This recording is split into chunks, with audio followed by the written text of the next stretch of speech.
I just learned this at the art museum I was there with my daughter. It's when you practicing before you make the final piece. It's called a certain thing. It's not a demo, but it's like I should know not this. proofs. It's like when you're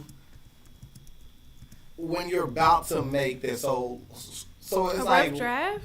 it's like rough sketches, but it's a term for it. I forgot. I was there at the art museum. They told me, and I feel so bad. I forgot what it was.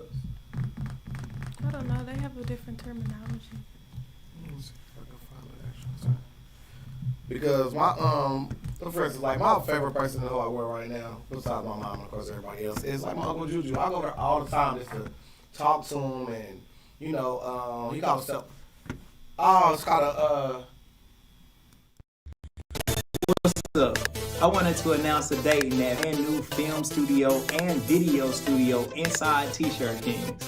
Photography. So if you want to have a photo shoot or anything like that, we're having a special 30-minute shoot. As many pictures as you take, we just email them all to you. You don't have to worry about prints.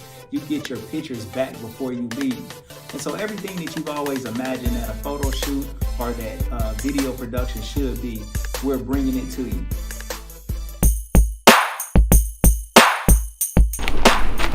Every time I come in the press room, you're in the press room, working on our Stars Hottronic heat press, using all the vinyl, making all the picture tees.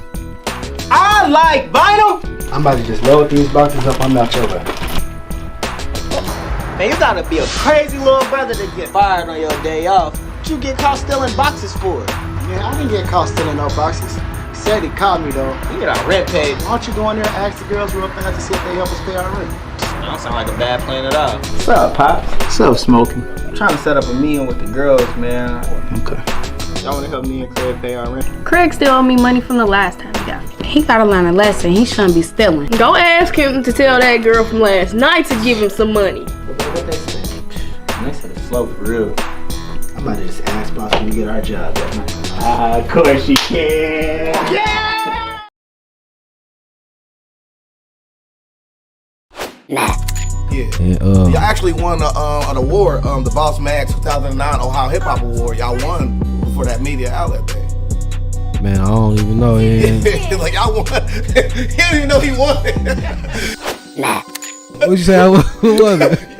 You won the Boss Magazine 2009 Ohio Hip Hop Award. Congratulations. That's legendary. They don't think that's my last name. Yeah. What's good? It's your boy Peanut, aka Dash Resource. I got my man Stack Smith. Boy, we back for a second one, ain't we? Yes, Two of sir. them gone. 2 interviews in one day. And I'm ready to do another one after this. I don't care. Yeah. I don't care about doing interviews. Hold on, I'm doing another text. Smith, come on, man. I He just did this playing, earlier today. Swear to God. He said, Yeah. I ain't gonna do it again. Shit. Oh, you feel me? Yeah. There you go. Come on, man. I need a mirror. You see I was what's looking right. happening? You see what this is. This is real talk today. Today, Wednesday. Man, I don't never know what day it is, You man. never know. It's time to get up You and don't- grind every day. That's what day it is, man. It's grind time. For sure. All right, y'all. So look, like, subscribe, ring the bell notifications. If you watching on Facebook, Yeah. go to our YouTube channel, man. Go to our YouTube channel.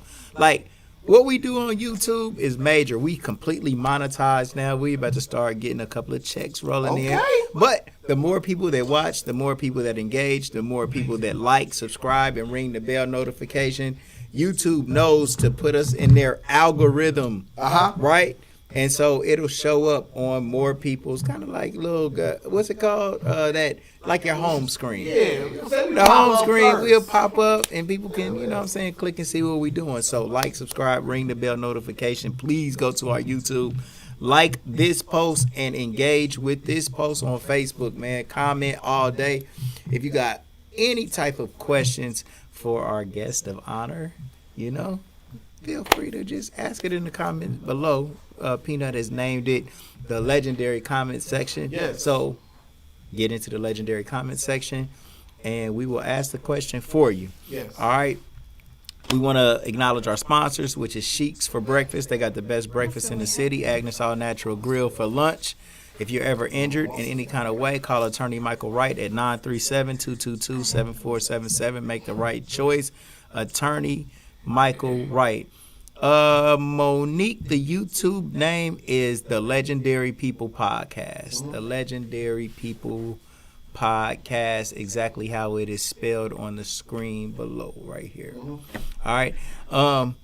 I said go to Shiekhs. I said Michael Wright. If you want to get drunk, get you some Kiara Wine. It'll have you feeling fine with some Kiara Wine. You pull up on a girl, say I want to make you mine, and to seal the deal for real, pull out a bottle of Kiara Wine. Hit her from the, all right, yeah. Hit her from behind on Kiara Wine. It's your time to shine with Kiara Wine. Yeah, we can get to the word. We can get to the word association earlier. Oh, the word association, because I was counting them racks earlier, man. A whole bunch of people kept coming in the store. You feel me? I had to get that dope. Help out a little bit, you know what I mean? And Peanut even had to come up and help out. We had customers everywhere in here, man. And that should be that way every day, man. So come to T-Shirt Kings, t-shirtkings247.com, Gold for Your Mouth, and Camera King Studios. We actually had a photo shoot that was going on right before we started this podcast. And I had an epiphany during this photo shoot that the pictures that we take, man, with you and your family, bro, y'all will have these pictures 25, 30, 40 years later on down the line, to the point where the kids who are babies in these pictures will show them to their kids who are babies later, man. So same way that we chronicle life stories like what we're about to do today, and your grandkids and kids and kids and kids on down the line will watch these and see where their grandparents came from and how they became to be. Same thing with the pictures that we take. So come on through and take some family pictures at Camera King Studios. Sales Stocks Not Dope. Right? Yes, it is a show that is on the Dash Resource YouTube channel every Sunday at 8 p.m. But more than it's a show, it is a philosophy, something that we all need to take into consideration, man. And it could be damn near sell stocks instead of anything else, because Peanut Johnson teach you how to get a big old bag by investing in stocks, man. And it's not nothing that you do today and be rich tomorrow, but you buy and hold, man. And then over the course of time, you'll see the little that you put in there accumulate to a lot. So make sure that y'all check out my bro. He got a new book that's getting ready to drop. We dropping on Christmas? We dropping on the first of the year. We dropping on, okay, so we dropping your New Year's resolution to get more money, be more prosperous, and do all the things that you wanted to do. Be an investor. Man, Peanut is going to bring this thing into focus for you with his new book. And so he's going to tell you all about it, but we want to make sure that we are starting to ramp this thing up. So the day that his book drops, everybody will be aware and be able to come and, help. He's helping you help yourself, right? Help me help you. He's helping you help yourself, man. Yes, all right. Without further ado, Peanut Johnson, over to you, man. Bro, with our host, you did an amazing job, man. Man, thank you, bro. Thank you. Bro, I appreciate that. I don't know how you do it all, man. I really don't, man. I see you out there counseling people about their orders. Yeah. I'm going haywire. Yeah. I'm that type of friend that, I could just slid out the side door. All right, man, I see you earlier. I stepped in there. I didn't know what I was doing, messing people's orders up, but at least I helped. You know what I mean? But it's for sure. Yeah, man. For sure. But a little bit more insight on my class this Sunday. I'm literally teaching people from download the stock app, and then the very next step after that. I'm literally at that point with you. I'm starting from the ground level, holding your hand, showing you exactly what to do, exactly what to add to your watch list, when to buy, when to sell, everything you do to get started. Because the hardest thing to ever do with anything is getting started. And what I bring to you is consistency. I post every single day daily stock picks. I show you exactly what to buy. I literally have merchandise to show you a watch list only, okay? Yeah. You know what I mean? The capitalist clothing line, right? We are capitalists. We're not going to sit back and be victims anymore. We're going to be capitalists. We're not going to be Republican Democrat. We're going to be capitalists. We're going to make money off of any single situation that, provides an outlet for me and my community. So please make sure y'all get on my page for y'all to learn any more insight when it comes to that. But we're not talking about me, man. We're here to talk about our legendary guest. You know what I'm saying? So here on Legendary People Podcast, you know what I mean? We like to highlight legends. We like to highlight dope stories. We also like to highlight, you know what I'm saying, people that are actually, you know, doing great things and things that is benefiting us and the whole totality of what we're trying to do here. So, you know, thank you for everybody that watches every single episode. We see y'all. We see everybody that's sharing everything. So we ain't going to focus on the haters. We're going to focus on people that share every single post, man. So without further ado, we have Darius Love. Hey. Welcome. How you doing? Welcome. Thank you. Yeah. All right. How are you doing today? I I'm love. doing good, you know. Breathing. You know, we all love. Love is in the Love. building. You look amazing, by Thank the way. you. You look Thank amazing, you. by the way. So here on the Legendary People Podcast, we like to highlight our legends by finding out the origins. So without further ado, where'd you grow up? Well, I grew up in Dayton, Ohio. Okay. Of course. Yes. Close to Meadowdale High School. That's where I went to high school. Okay, wait. We ain't going that far yet, love. Slow down, love. I just wanted to say. Yeah, it's all good. So where about exactly? I mean, not saying we can just go there with Google Maps or nothing, Please but don't. what block? Yeah. I don't really live in the hood though. I mean, you say a block that you grew Like up I live across from Trotwood, Okay. basically. Like by Valerie on. over there. Okay. Yeah, over there. Valerie area, okay. She's in the Valley area, okay. Yes, See, I'm just okay. stalking her. Please don't. Leave her alone. All right, leave her alone. You know what I'm saying? Right. She's celebrating peace. Right. So like, Period. what was it like growing up in that area for you as a child? I lived there basically my whole life since I was 2. It was really quiet area. It was chill for real. Right. I liked it. So you have mom and dad there? Or? No, so it was just my mom, just a single mom, and my brother, but we're 12 years apart. So I basically was growing up by myself. Yeah. Right. Mm-hmm. So did you get any stories about dad or anything like that? Oh wait, no, I know my dad. No. I'm just Oh, asking. Yeah. Yeah. She's like, wait a minute. Cue the Austin Powers. Daddy wasn't there. He took me to the fair. Nah. So, Yeah. I'm a daddy's girl. Okay. I think I am. You are, if you say that. Yeah, he was around though. He used to take me ice cream, skating, to the movies, Blockbuster, a little bit of everywhere. So Yeah. yeah. So is your brother older or younger? He's older than me. He's okay. he's 40. All right. Yeah. All right. Well, with simple math, we can do the equation. So like, what was that like having an older brother? So he's like an older brother that tapped in a lot, or was he like kind of just like, man, you little sis, I got stuff going on? He's very protective over me, Okay. and a lot of people don't know that I have an older brother for real. So when they find out, you know, It's too late. By the time they find out. Yep, sure is. But he's a good brother. So like, what was some of your early childhood like activities that like you liked to do when you was little? So roller skating. Roller Of skating, course. yeah. That makes a little guest appearance later on. But go ahead. Watching cartoons, hanging with my friends. Favorite cartoon, love? It's so many. Come on. Rugrats, Powerpuff Girls. Yeah. Yeah. Ed and Eddie, Kids Yeah. Next Door. Yeah, a little bit of everything. Pokemon. I saw the Yeah. thing that was funny. You It said- passed the SpongeBob era? I love SpongeBob. Right. Yes, I know every episode. Man. I saw this one meme the other day where like they said that Powerpuff Girls had to have hands because they literally was born with their hands always all in their fists. Right. They had that wrong. I seen Hey, that that's on your funny. story. You saw that? What? I cried laughing, bro. And my favorite character on there was Mojo Jojo. Definitely.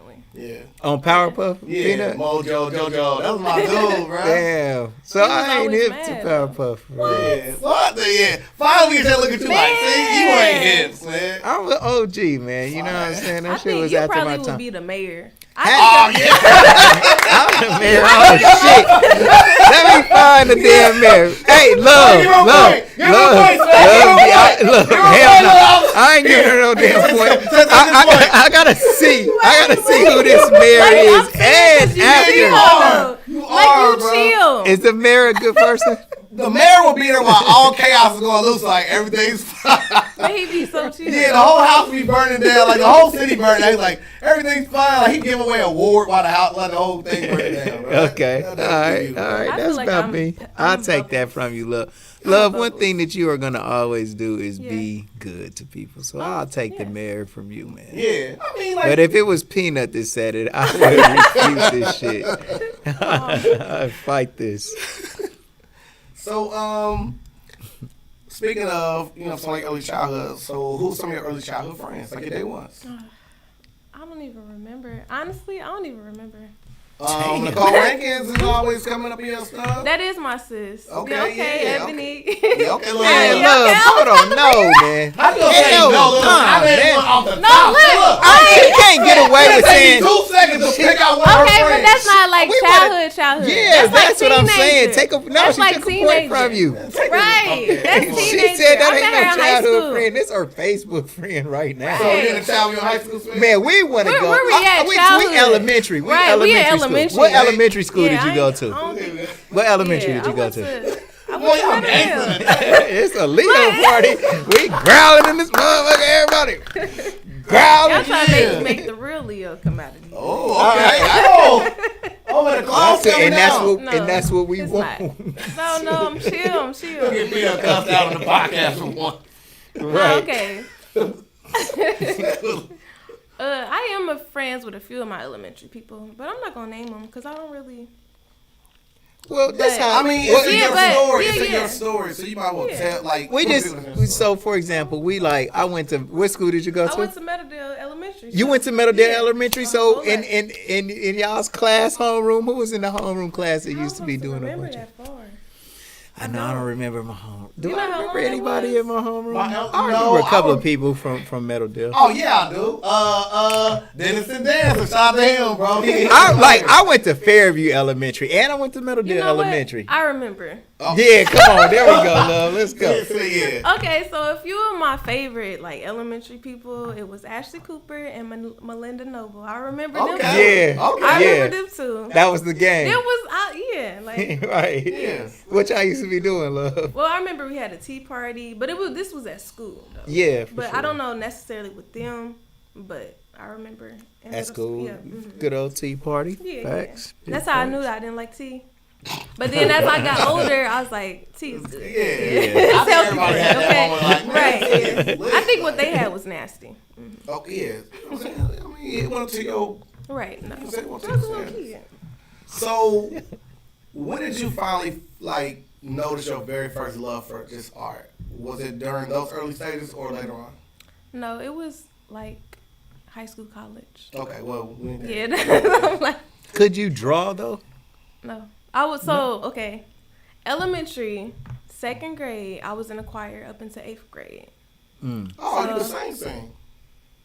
I could sing. Okay. But I don't do that anymore. Right. I mean, I'm over here. But yeah, so I used to be in a choir, and then I used to play instruments, piano, clarinet, and violin. Mm-hmm. Nice. Yeah.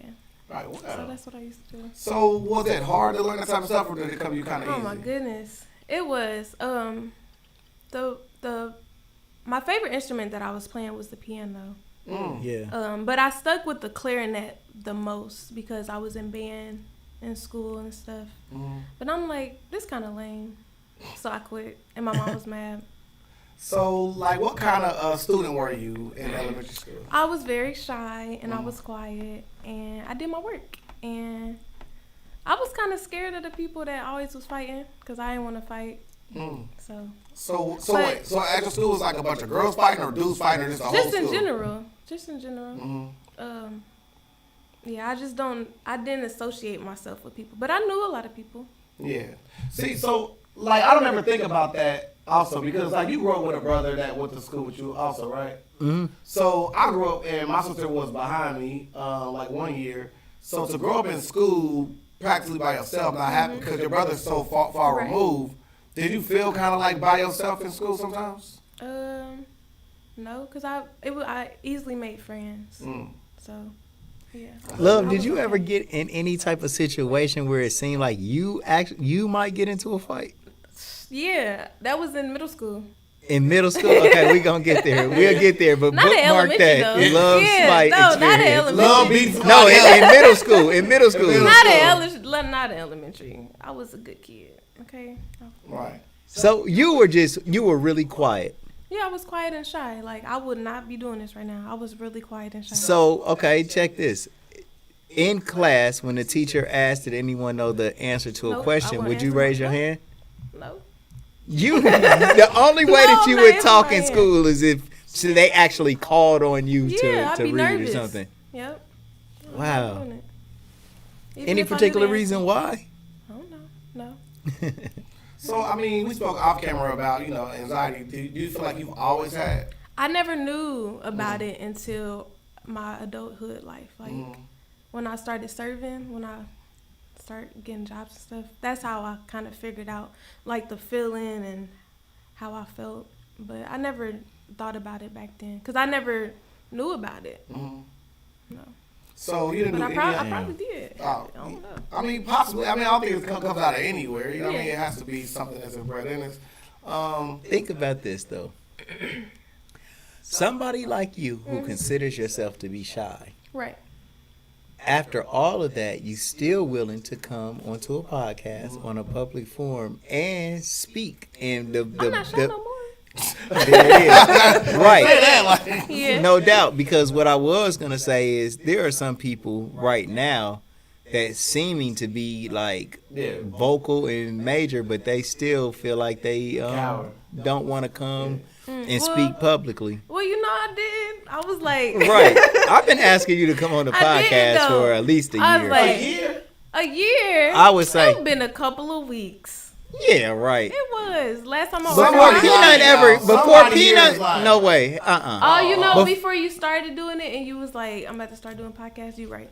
Right, and before this started the Legendary People podcast for what we was doing, I was bringing, like, I brought on Coach Chastain, I brought on Kenya Baker, I had brought on coaches, I was bring like I'm on her twice. yeah, you was actually on here, so that's what I'm saying. Like we've been bringing people on, and I know I always think highly of you.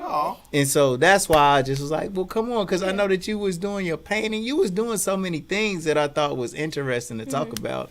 So you would always be one of the first people that I reach out to. I guess I had to build myself up. I'm like, all Yeah. right, let me do it. Because I always wanted to build my confidence in, like, communicating with people and stuff. So Yeah. that's why I kind of made myself come out of my shyness. Yeah. 'Cause I'm like, I'm an adult. I can't be like this my whole life. So when you were skating and stuff, was Island Roller Dome? Was it?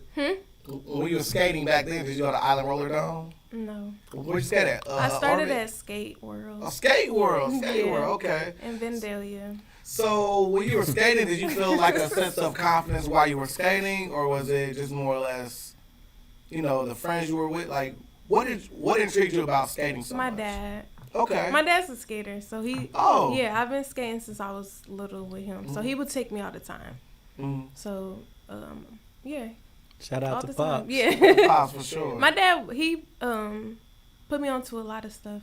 Like, he was the fun dad. I would always go to different amusement parks. We would go to Kings Island all the time and laser tag and stuff. So that's why I like to do that stuff now. Yeah. Wow. I'm just a big kid. So, like, what kind of things did you do with Mom? My mom? Well, she was working. Let me see. We would hang out. We would go shopping a lot. I would do her hair. I just recently did her hair last week. Shout out to Mama Love. Shout out to Mama Love. Well, that's actually just my dad's last name. No. I'm like. Well, we say Mama Love on the podcast Oh, okay. all the time. Okay. That's cute, though. I like that. Yeah. So, like, during this time, what's something prominent that you could think of, like, one of your fondest memories from your childhood, like your early childhood, that you can, like, recall?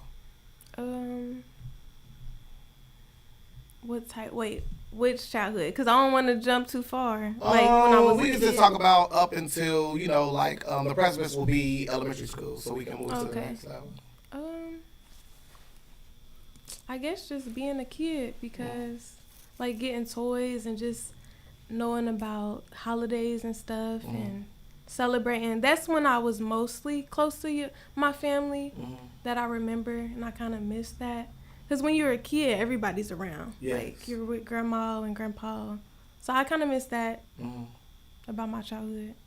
Okay. And, like, actually, Saturday mornings, waking up, watching TV, cartoons and cereal, that's my favorite. I just did that last week, too. Oh, okay. To tap into my childhood. So on Saturday, you woke up and just got the cereal out. Yeah, they had Tom and Jerry was on. I had to watch that. Yeah. All right. So what middle school did you go to? Wright. Wright. You know why I went to Wright? Because I was scared to go to Fairview.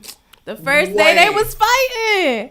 I was not about to get in no fight. Well, wait. Gang shit. I was scared. That's all we on. Gang shit. Really, that's all we on. Smith, really? Nigga, gang shit. That's he must all have went we to on. Fairview.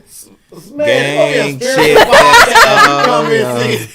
Gang shit. That's all I'm on. That's a thing. No, that's a thing. What is that? You ain't never Fairview. heard that? That's that 21 Savage. Yeah, that's it's on the Drake With album. Drake, It's Project Pat, 21 Savage. You gotta see that video too. I only listen to podcasts. That's good. No doubt. Me too. I'm lying to the battle rap. So y'all gonna let me get that out. I was about to say I was listening to earlier. I just watched the battle rap event this past Saturday. I'm trying to sing some Project Pat to you, and you still gotta stop listening to all that damn battle rap. What's the difference, man? Okay, I've seen them. It's all battle rap to you. If you're on a song with somebody, it's automatically converted to Man, a we're not battle doing a rap. recall on that. I just seen Project Pat and them beat the living shit out of both of them army. Right. Don't tell me about battle. I watched the whole event happen. Nobody even got pushed. All right. So, what do you mean you were afraid to go to Fairview because the fighting? Because so like, how did I know? Yeah, how did you know fights were just inherently happening at Fairview? Because when I was in elementary, they was like, hold on, because I had another thought. But I'm going to come back to that. Oh, no. My brother went to Fairview. Okay, but he's 12 years older than you. Yeah. But he fighting. So. His hands work, what you trying to say? And So then a couple of my your brother was fighting 12 years earlier. I just so knew you the held history of Fairview, so I'm like, I'm not about to go there. And it was close. It was around the corner. I was like, let me just take the bus all the way. I'm not about to fight. I was scared. Shit, all the Dayton View people went to Wilbur Wright too, though. It was cool though at Wilbur Wright. Yeah. For my little 2 years, I liked it. So you was like Red's dad on Friday. Like you was a 2-on-man? Nope. No. No, not at all. I'm peace and love, okay? But I didn't know that at that time. So, did any of your friends that you were in high school with go to Fairview? Probably. I don't remember. You didn't keep that connection open? I don't know. Okay. Yeah. Okay. It's a blur. Right. That is a good answer. It is a blur. You know what? That's a good answer when somebody asks you something you want to answer. It's a blur, sir. It's a blur. So, what was the transition like going from elementary school to middle school for you? It was easy. I honestly, so my 6th grade year, I was living in Columbus, actually. Okay. I went to Little Bow Wow School. Word. Was he there? He wasn't there. He went to Hannah Ashton. That's where I went for a year, but I hated it. Why'd you go there? Like, my mom had got married, so we had moved, but then we moved back. So at the time when we moved back, I wanted to go to Stivers, but you had to audition, and I missed it. Oh, you would have been so great at Stivers. Oh my God! But not for art though. I was gonna go for singing. Still, yeah. You would have been great at Stivers. Yeah, I think you would have fit in with the culture. I know that for a fact. I think the culture there would have been perfect for you. So, so that 1 year in Columbus, what was that like? I mean, to be it was unrooted. different. It was different, and I feel like it was actually a life-changing kind of like I stepped into womanhood. Not like. How old was you? Not that way. Wait a minute. Not that way. I am calling the authorities. I am calling the cops. I am calling No, Dayton's finest. no. I don't know how to explain it, but you know, like stepping in the womanhood. Mother Nature came, and then like I experienced my first, like one of my friends, death for the first time. Died? Yeah, he had died in the house fire. He didn't hear or something, and they couldn't save him or something. Oh wow! Yeah. So What? That was he died What was his in the name? house fire. I don't remember. I remember what he looks like. He couldn't hear because he was deaf, or just that's how he died. He couldn't hear. They couldn't wake him up or something, or he didn't wake up. Nobody went to go check on him, like not his mom or nothing. So what? They just left out the house and left him there? Yep. He died in the house fire. Hold on, man. Yeah, it don't make sense. Damn, bro. He was kind of heavier, but I mean that don't mean nothing. But right. Yeah. He was that was sad. heavier. So how old was I? I was probably like 10, 11. How close were y'all? We wasn't that close, but we had classes together. So, but yeah, I remember that. Was there a noticeable difference between Dayton and Cincinnati people? Yeah, it was bougie. I lived in a bougie. I lived in Reynoldsburg. So it was bougie. I lived in a townhouse. There, man. I mean, it might be nice now. Yeah. I kind of remember. Hold on, let me go back. Gotta bring it back. My neighbor, I had a friend. Her name was Caitlin. See, I can remember this. And she had like a zoo at her house. She had hella animals. So I could never go in there because my mom's really funny about that.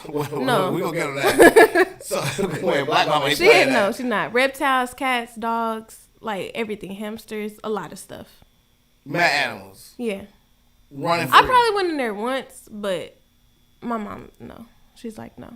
It smells. No. I'm not dealing with these. My mom don't play.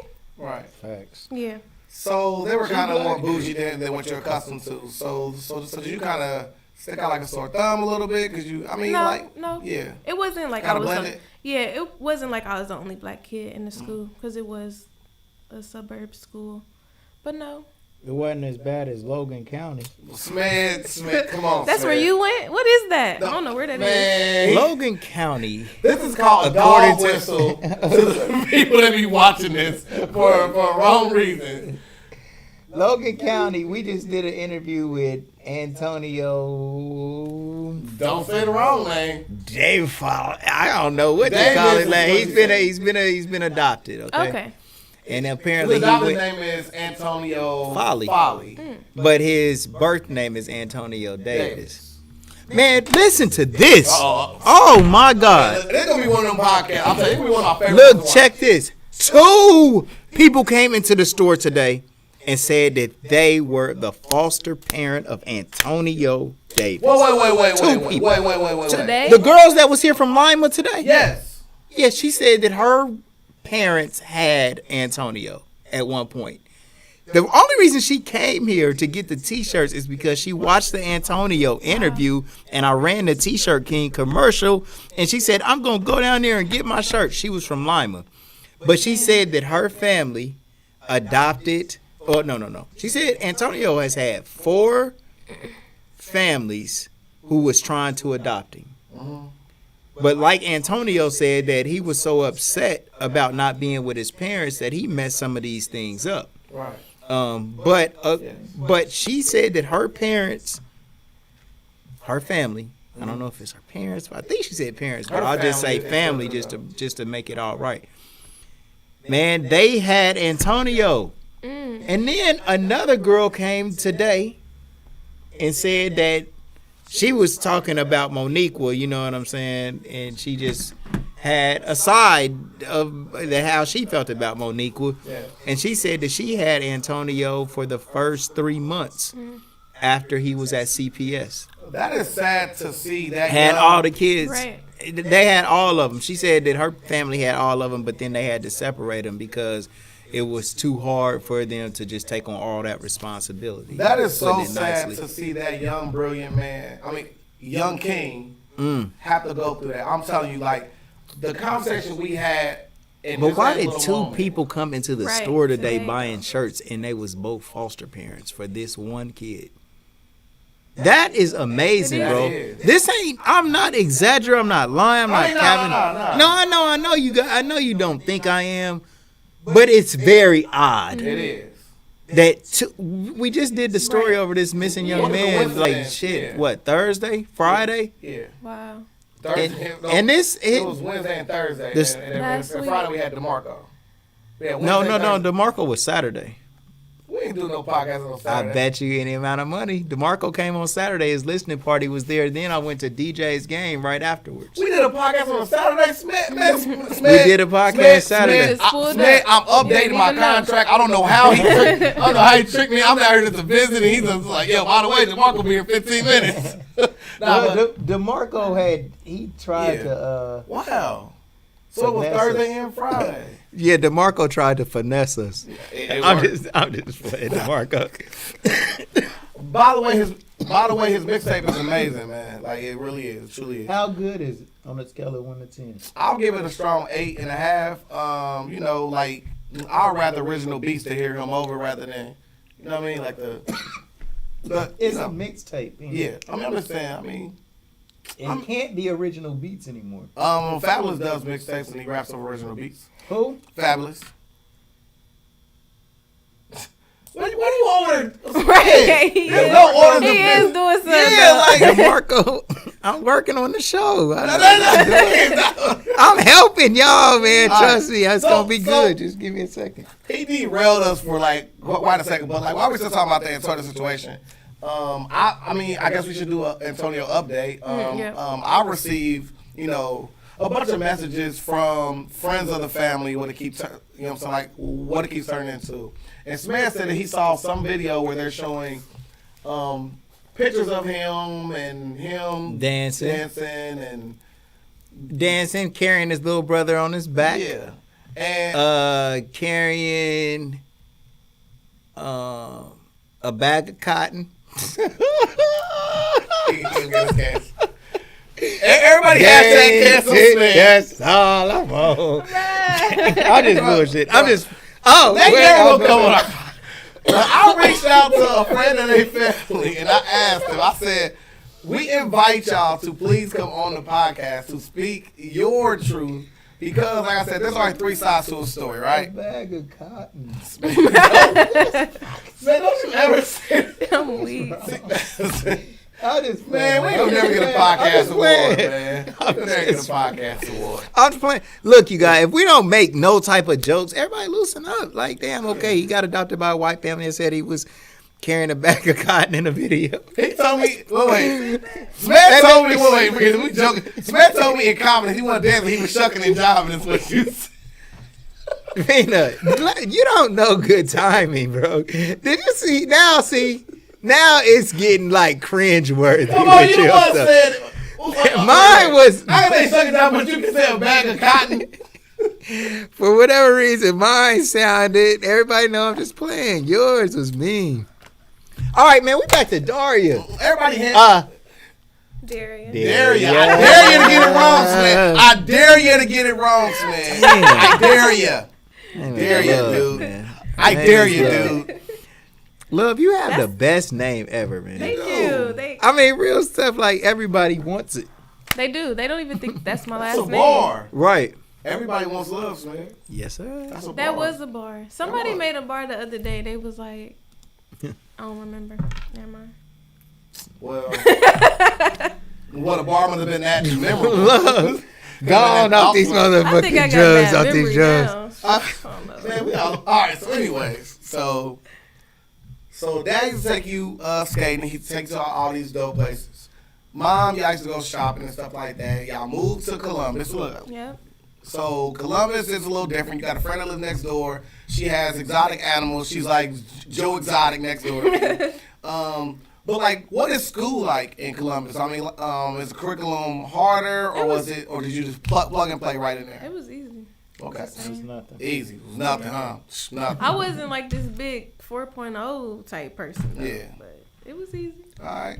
So, did you get acclimated into like the Columbus like circle before you were moving? Okay, so it's kind of like you was only there for a little minute, went to school for 1 year, and then you came back. So when you came back is when you went to Wilbur Wright. So your homecoming is back in Wilbur Wright, and you're glad you're not going to Fairview where all of the smeds are.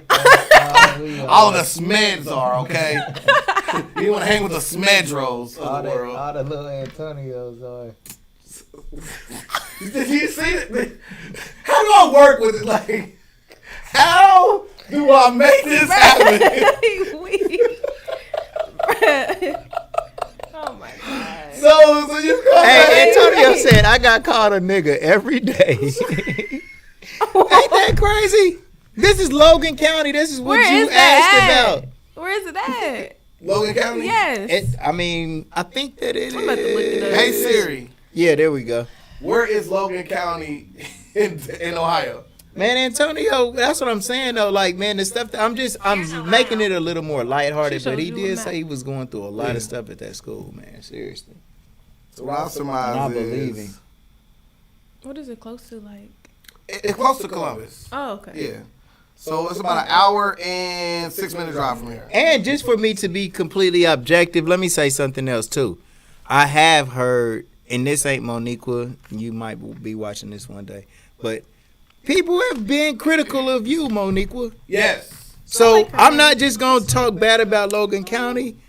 I'm not gonna talk bad about Moniqua, but Moniqua, we have heard some critical things about you too, sis. Yeah. And you know, I don't know if you want these people to come on the show and express themselves, but there's a lot of stuff going on with this young man. Yeah. And so I want to make sure that he lands in the best space by any means.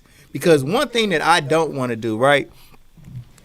I don't want to be the person to fight for Antonio to go somewhere and then we get him there and it's fucked up for him. Yes. So I ain't in it. Like, I'm just coming straight out. I want Antonio to be happy. I want him to be able to live his best life. But I am definitely not saying I know where that should be.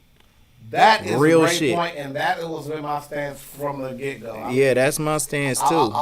To me, I always felt like at this point in juncture, he should be able to be wherever he wants to be. And if he goes there and he changes his mind, he should have that right. I feel that once he pick, it's over. I don't believe that. I don't feel like he should be. I don't think he should be handcuffed to that decision because at any given time, that adopted family can just say. Do you think that Love? Let me ask you this. Look, Love, check this out. Oh man. How much value should be placed on where a child wants to live at 14 years old? I feel like they should have the choice. The choice, the whole choice at 14 years old. 14, because. Yeah, they know how they feel in that. No doubt, no doubt. So what about if we got a 14-year-old that wants to live at what's essentially a kick-it spot, a trap house, where all of their friends is at, positive. Where everybody over there is smoking weed, drinking, kicking it, and just having the time of their life. That's where they want to live. Should they be able to live there? Well, I guess no, they shouldn't. Okay, so now considering all of that, how much value should be placed on where a child wants to live? In percentage? Basically. They should have a say. I agree. But if it's not positive, what's that mean? I'm in trouble now. Gang shit. That's now. Because I work with kids in that age. I would like to interject in a certain respect, right? Come on. My mom did the best she could. Right. My mom whooped my ass when I needed it. My mom did certain things to me. My mom, wasn't,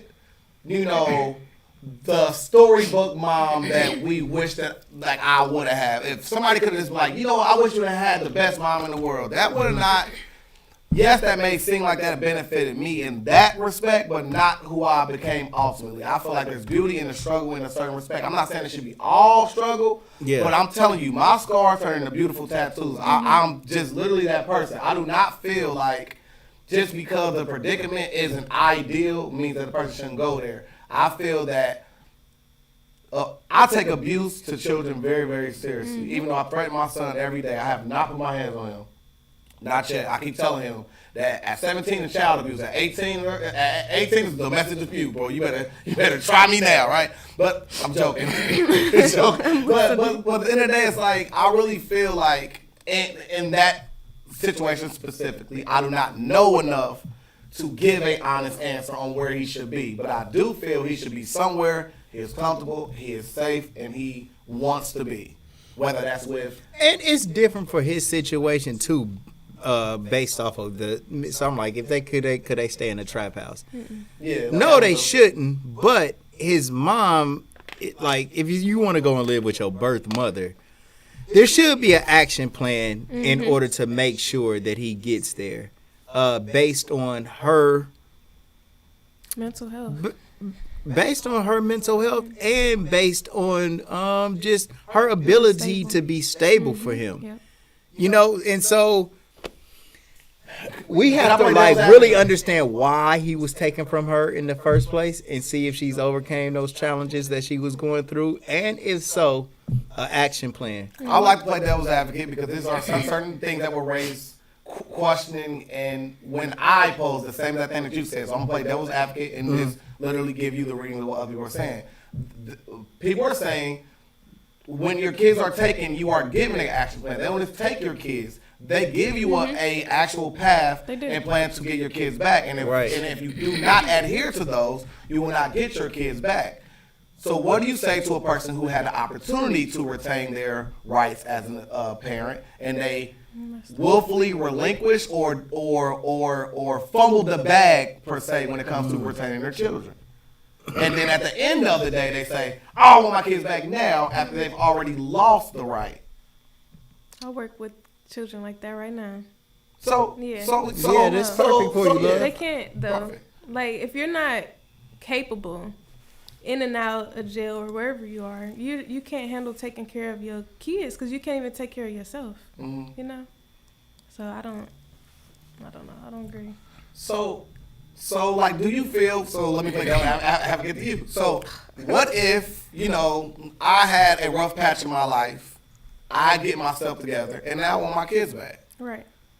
I mean, you know what I'm saying? I may be rough around the edges. I guess they would have to, you would have to show proof for so long. How do you prove that you're... Just check in once a week with you, and if you're able to feed your children, provide for them, stuff like that. Might have to come out, do something like a home check. Yep, because that's what it is. See where you living at. Yeah. Just make sure that you got a place to stay and you got some type of income to provide for your children, and that you are in a good place mentally. Now, let me put another hat on again. Now, what if I'm the adoptive parent? I've already made this choice that I'm going to provide for this child for the rest of his life, not till he's 18.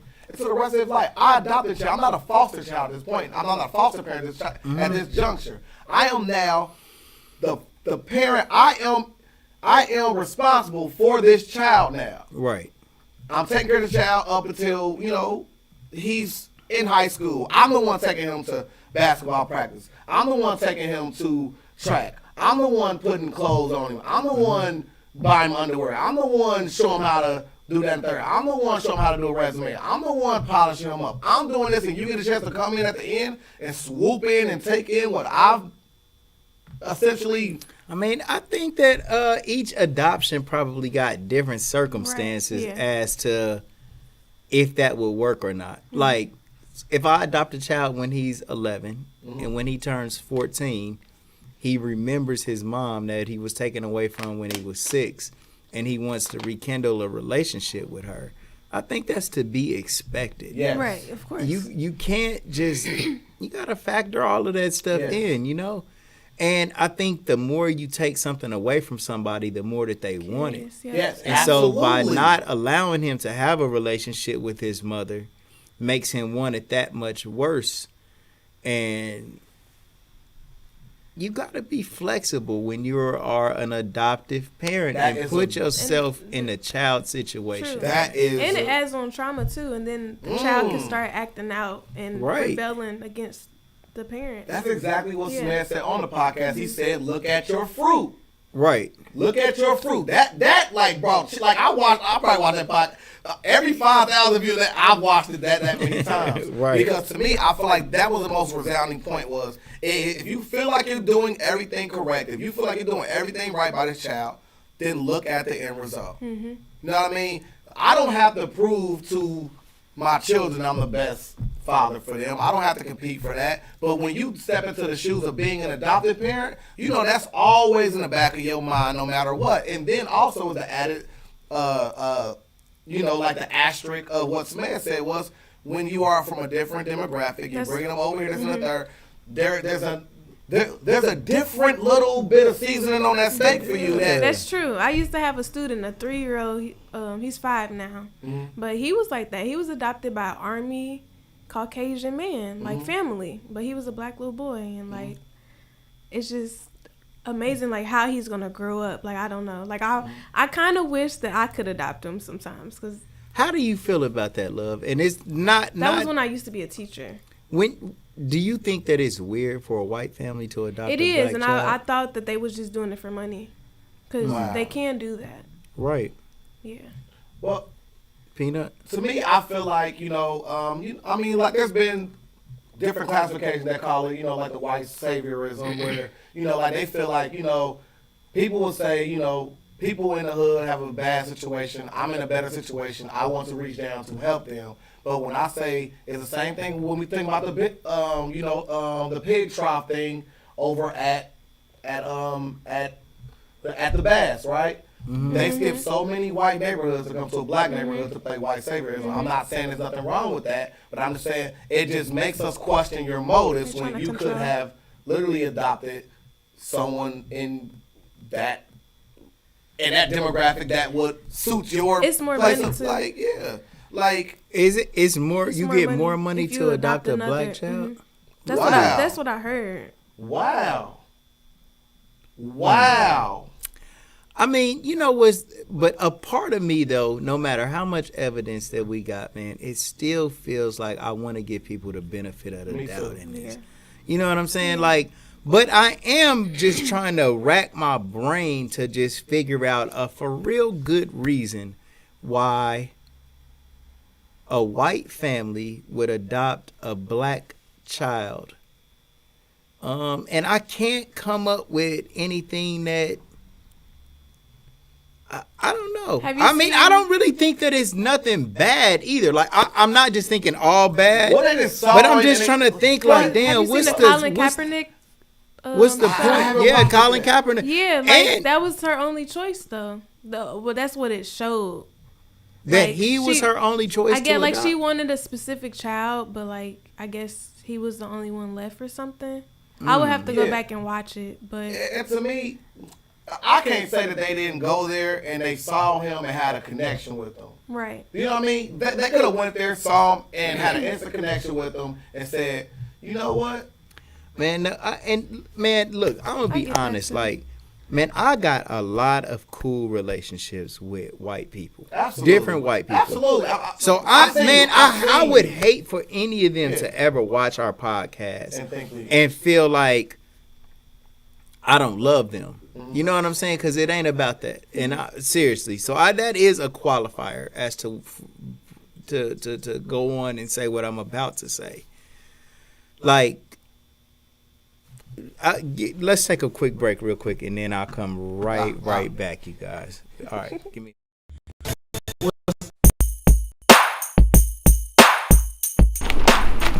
Every time I come in the press room, you in the press room. Working on our Stars Hot-Tronic heat press, using all the vinyl, making all the picture tees. I like vinyl. I'm about to just load these boxes up on out your way. Man, you gotta be a crazy little brother to get fired on your day off. What you get caught stealing boxes for? Man, I didn't get caught stealing no boxes. He said he caught me though. We get our rent paid. Why don't you go in there and ask the girls real fast to see if they help us pay our rent? Don't sound like a bad plan at all. What's up, Pops? What's up, Smokey? I'm trying to set up a meeting with the girls, man. Okay. Y'all wanna help me and Craig pay our rent? Craig still owe me money from the last time he got me. He gotta learn a lesson. He shouldn't be stealing. Don't ask him to tell that girl from last night to give him some money. What they said? They said it's slow for real. I'm about to just ask boss when we get our job that night. Of course you can. Yeah!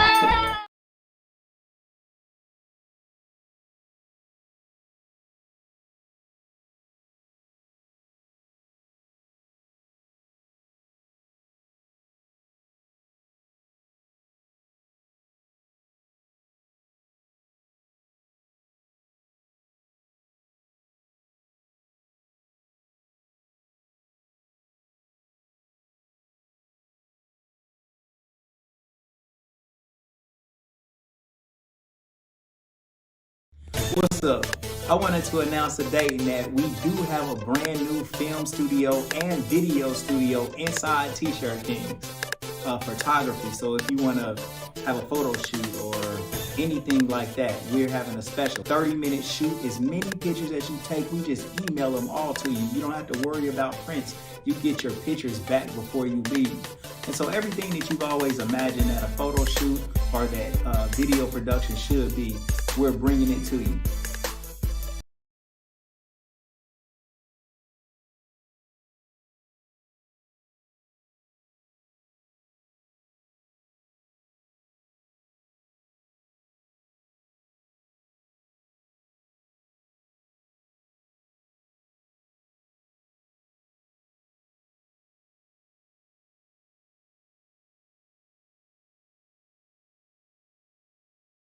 Yeah. And, y'all actually won an award, the Boss Mag 2009 Ohio Hip Hop Award. Y'all won for that media outlet thing. Man, I don't even know. Like y'all won. He didn't even know he won it. What'd you say? Who was it? You won the Boss Magazine 2009 Ohio Hip Hop Award. Congratulations. That's legendary. She said I'll be All right, y'all, we back, man. Like, subscribe, ring the bell notification, comment below, man. Comment below. So what we talking about right now is we are talking about adoption. Yes. We got love in the building. Man, love right? in the building. Big time. And we was talking about really comment below, you guys. Whoever's watching this, man. A white family that's adopting a black child. And, you know, it's, when you think about it, we all just trying to find a reason as to why. So could you see, well, let's reverse the roles. What about a black family adopting a white child? Is that weird? I would like. It's not weird. You just have to understand and know like their culture and things that they do and things that you need to teach them. Because we don't know. I think that's a good point. I think it's okay, but you can't remove them completely from their culture. Like if I was to adopt an Asian child, you know what I mean? I would still implement parts of their culture into what they do. I wouldn't just be like, hey, you're going to be an Asian dude in the hood now. Like, no, like, you're going to get a little bit of your culture as well wrapped in there. But when I blatantly deny you from you experiencing any of it or, Right. you know what I mean? But I feel like there should be some type of parameters put in place. So I'm not completely opposed to them, you know what I mean? I'm not going to just drop you off in Chinatown, you know what I mean? Like, I just had a thought. Go ahead. So have any of us ever went in the store and seen a parent who has their child on a leash? Have you ever seen this before? Yes, I have. I've seen this multiple places. So, if a white family adopted a black child and put him on a leash, would that be more offensive than them just having Anybody on a child? leash. Huh? I don't want nobody on a leash. I That's know that. slavery. Let my people go. That's no. I know that. We don't want nobody on a and leash. that's just like they just want to control. Like you just want control. Well, kids be running around. They better in learn the how to store discipline and their shit. child. Wait. Smith, would you ever consider putting your own child on a leash?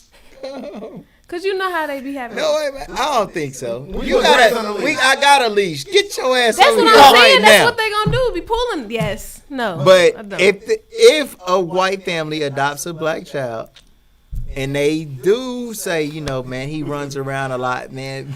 He put him in track. Like get him ready for track. Something. What? That's not Oh an my excuse. God! What would you do? Would you confront the white family at the store? Yeah. He run around a lot. Yeah, I mean, He run around. I'm gonna have to pull up. Like, He's a child. I'm gonna pull up. But then again, like you said, like I still just do my little look when I see it, like weird. But to me, to me, I don't know if I ever seen a black family with a leash. I have. Damn. So wait, That's let me ask you a question. So blacks is the worst. So Smith, do you believe in disciplining your child with whoopings or things of that nature? That's a great question. Not now. Not now. Not now. Did you get whoopings as a child? Oh yeah, for sure. Did you think it benefited you in any way or no? I think so. I think that it made me have a different level of respect for consequence, to know that if I did something fucked up, then I was going to pay for it, and it would make me not do certain things. You know what I'm saying? So, I mean, I understand it, but I just don't think that there is any corporal punishment. There's no scientific data that says beatings are going to make your child do better. Because, man, you know, with my son, with my oldest son, I used to whoop him sometimes, and he hates that, man. And he's still kind of like, I ain't gonna say he hold it against me, because he know that it came from, I don't know what he know, to be honest, but it wasn't never no abuse. Like, my son didn't never have no damn bruises or go to the hospital or broken bones, but just a regular whooping like parents are supposed to do, you know. But a lot of this shit is learned behavior, man. You know what I'm saying? Yeah. What you say, love? Yeah. No, it is learned behavior, and then you have to break it down to generations. Like my generation, we're trying to stop like certain things that we were taught. But honestly, I feel like the way that my mom and stuff was taught, it was because of how they were taught when they were like their slavery, like take it back to that, and then controlling the beating and stuff. Right. Yeah, so I feel like that's how they were taught. But for me, and being like, I used to teach, and we had this thing called conscious discipline. People don't think it works, but I feel like it does work. You just need to communicate. What's the concept of that? Just talking to the child, making sure that you're like connecting with them, understanding why they feel this way, because they don't understand. From 0 to 5 years old, they're still learning, so you can't expect them to know. You know, you can't just be beating them and saying, "Oh, you should have known better." Like, no, they shouldn't. You need to teach them. So like, how do you guys feel about medicinal, like where they give them medicine? Oh my God, I was just telling my mom about this. To balance them out. Melatonin. Well, melatonin, or what's the other thing for, like, they try to say every kid got ADHD. Ritalin, and things of that nature. What's your stance on that? I just don't understand why they're giving them all of these drugs. Like, it's big business. You have to for sure teach your child to go to bed at a certain time. Like, discipline. Yes. Yeah. Like, that's what it is. I don't even have kids, but I'm just learning all of these things. And then you have everybody in the comments saying, you ain't got no kids yet. You can't tell me how to raise my kids. If you feel like that, you need to come babysit one of these little bad-ass kids. I mean, I used to be a babysitter, too. Like, I can do it all. It is, you know, like, and I try to tell my son this, too. My son don't got no children yet, you know, my oldest son. And I told him he don't know what it is to be a father, so he cannot rightfully say what he would do. Yes. True. Until you're in a situation, you cannot honestly say what you would do in that situation. Yes. Like Mike Tyson, everybody got to play in until they get hit. Right. And so, you know, you say never whoop your kids, but when your kid is right there and you said, don't put that damn fingernail file in the electric socket, or don't stick your toy in the electric socket, and you see him about to do it, and you like, quit.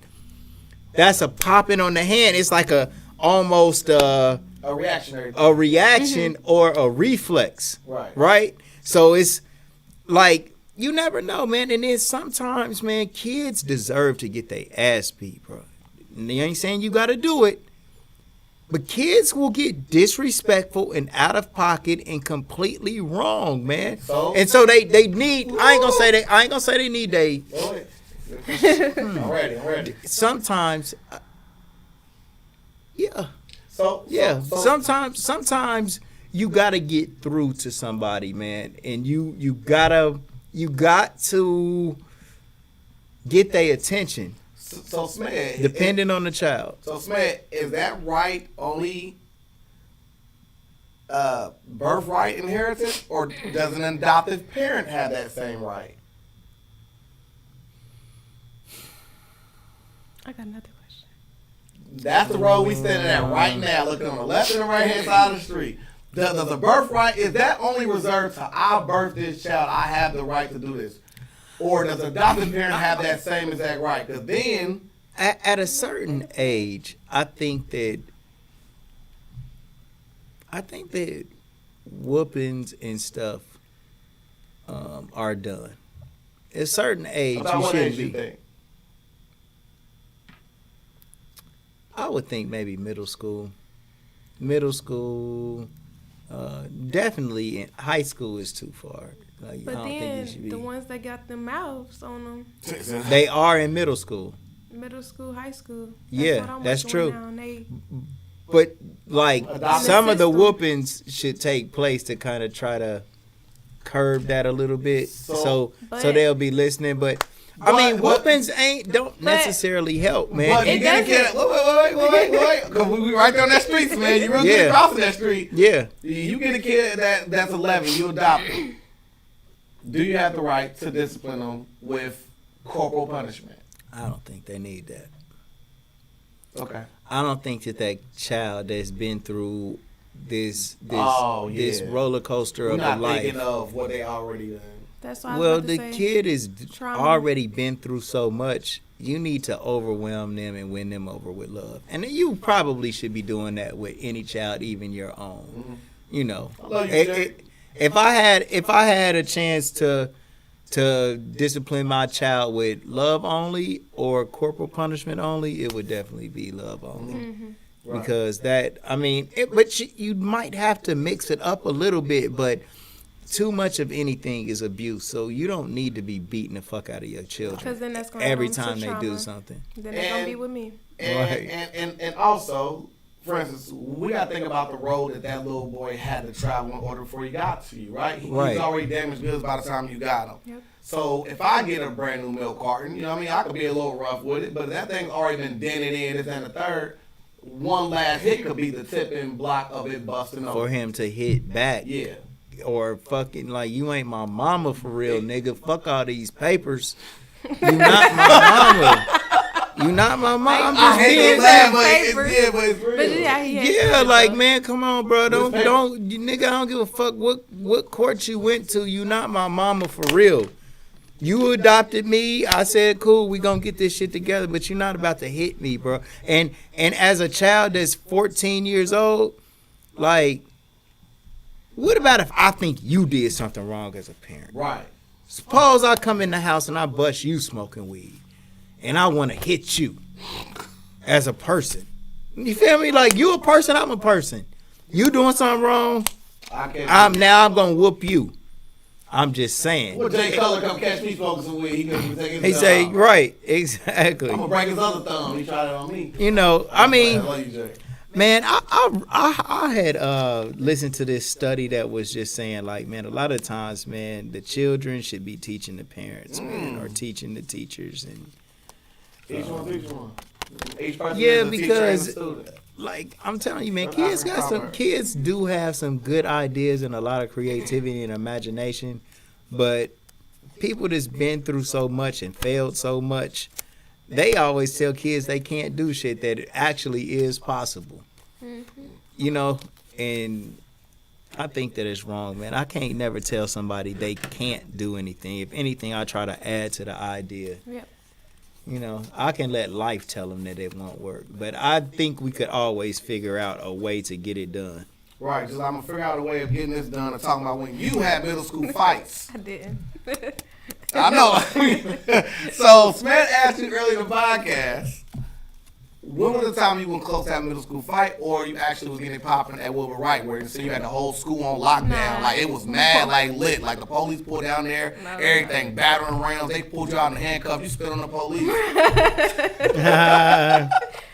Nah, it was this one girl. This one time, this girl tried it with me, and I don't know her name.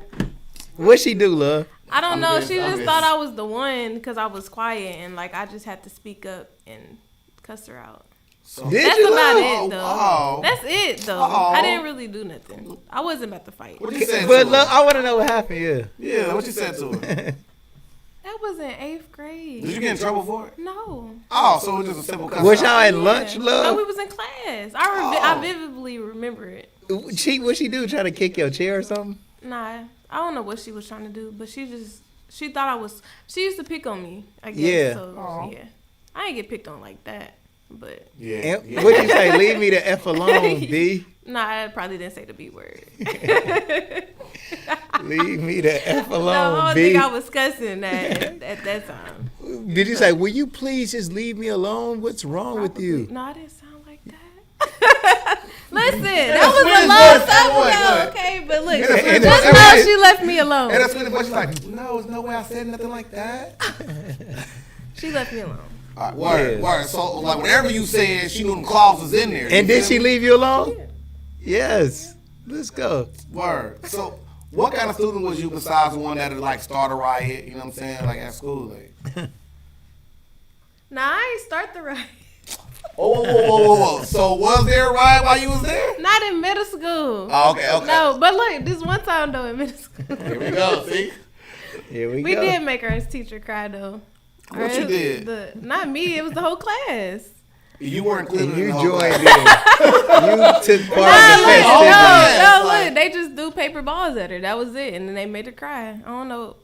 I remember her name. Her name was Miss. All right, so look, Miss Christie. When the class started, Wright. you had 59 sheets of paper. How many did you have by the time the class ended? None of them. We ain't had no notebooks. We ain't had nothing. No textbooks. No, I'm just playing. So. Walk us through the day that you seen a teacher be, pelted, beat, pelted with paper. I think she had walked out the classroom and everybody was just like, all right, we about to just ball up these balls and just get her. I don't know what she did. I think nobody liked her, though. It was first period, but that's when everybody was good. We just didn't like her. In the morning. She trying to teach while we were still sleepy. Like, she was a language arts teacher, too, but... Word. Yeah. And she started crying? She did. Did you feel bad? No. Nah? I guess not, no. Was it kind of funny? Yeah. Okay. I guess. Damn. That's a bad class. So listen, in that situation, if you find out that your child threw paper balls at the teacher, does he deserve a beating? Nope. At what age, Smith? I mean, like you said, at age 11, it's already over with. Middle school, they already had over. Middle school is lit. We used to play Mari. Wait, what? Like Maury? Like you are not the father, Maury? And Jerry Springer, yup, in class. Give me an example. Me and Smith about to play with you right now. No, we not. Let's do it right now. All right. So like, how we play Maury? No, we not. Come on, teach us how to do it. It's just like the show, though. So Smith to be Maury. Yeah. All right. I say Peanut in the case of yeah 3-year-old Dylan. Yeah. You are not the father. But then no, I ain't getting it. We got back up the father with the camera. But basically, that's how we did. We acted it out and everything. In class. Yep. That was in another class. Y'all some badass little kids. It was 8th grade. It was fun. Yeah, like you are not the father. I want to do a show like that here. That'd be lit. A dating. All right. Hey, if anybody is looking for their father or looking for the father of their child, please inbox Smith or Peanut. Yes. And give us the name of at least 2 of the candidates. Yes. If you got more, we can get them all on the show. Yes. And we will do a live DNA test reading on the Legendary We will swab it. Podcast. We will wait until the results come in. Yeah. And I want to do that. And we will open the results live on That'd air. be lit, though. If people be done knocked over one of my lamps in this bitch, I will go off, man. The whole banner. Just tear down the damn podcast banner. Right here and back. Right. Got the green TV, screen. Dre hung up. But we need the man that's gonna run with the camera. Right, and following you through the store. Cam? Yeah. Cam will follow. Cam will follow. Yeah, he like, catch come him on. too. He catch him. They be like, I don't understand. So, Club Aquarius days.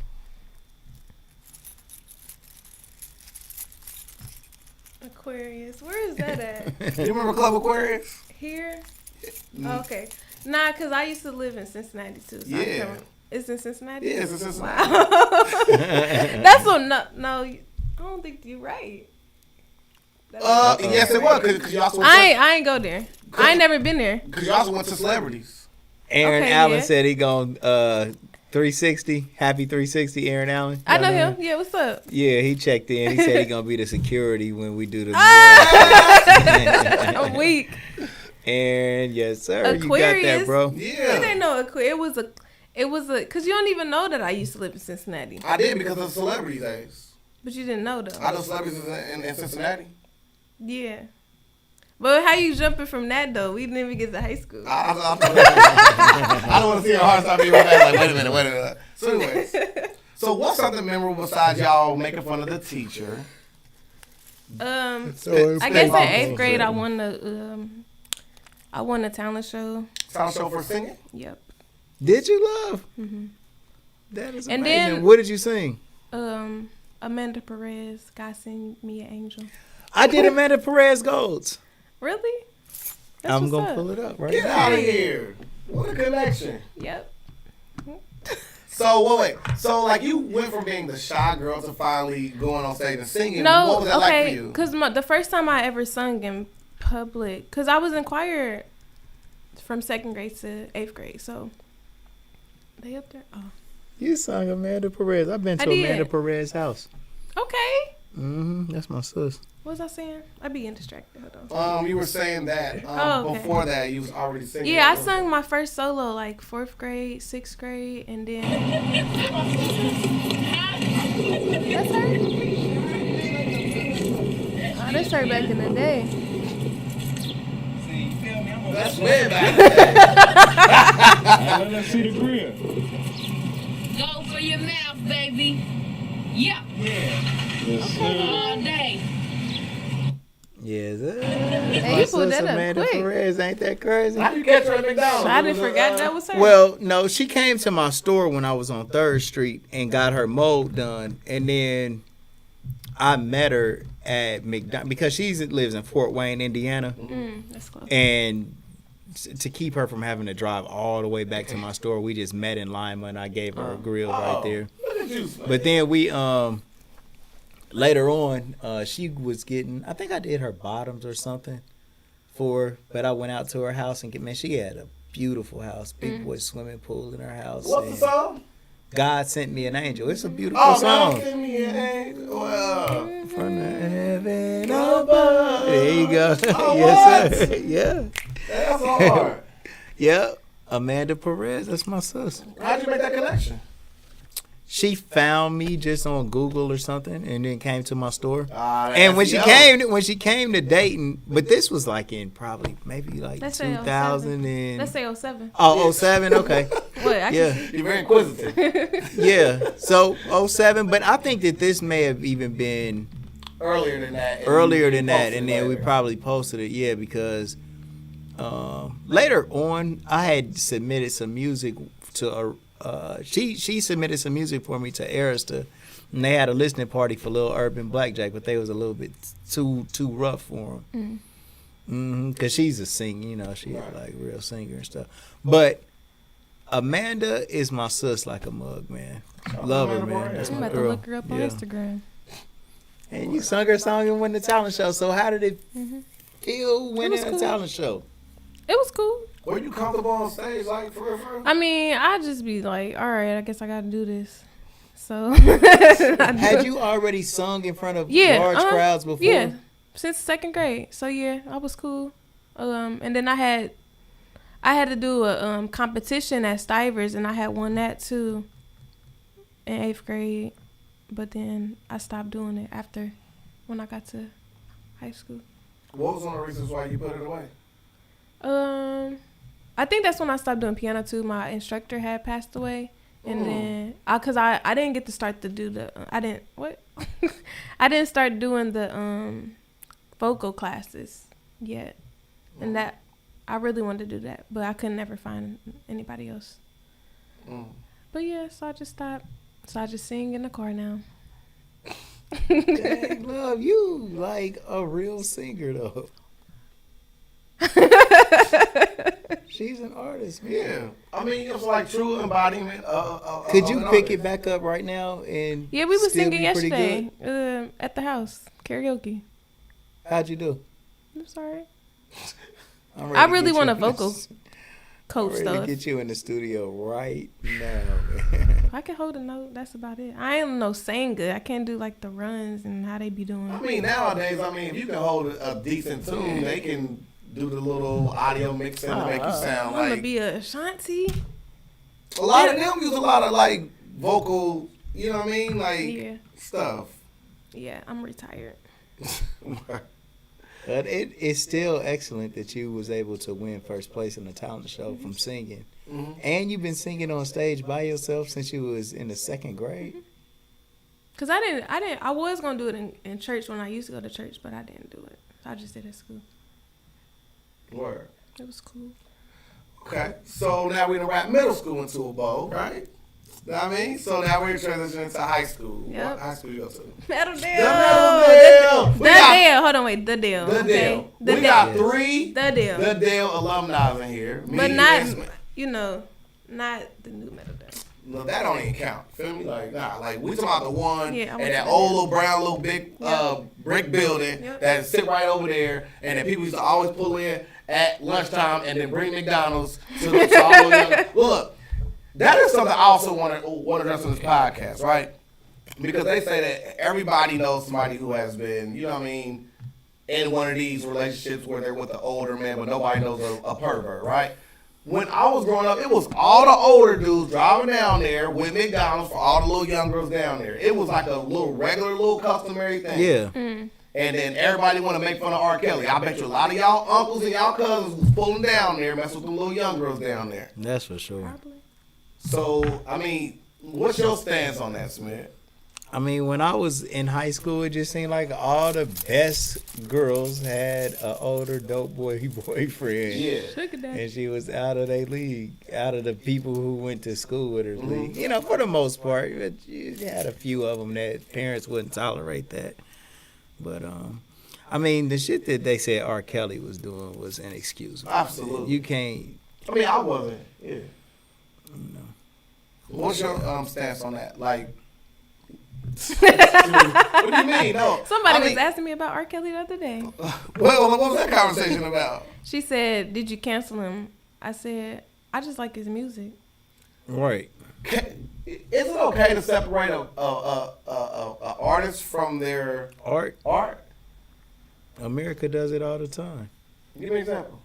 George Washington, the slave owner, is on the dollar bill. Mm-hmm. He's celebrated in every way. Yes. And they don't talk about any of the bullshit that he did. Mm-hmm. I mean, you know, when somebody commits something, a terrible crime, atrocious, no matter whatever good they done, that shit gets completely thrown out. What about Elvis?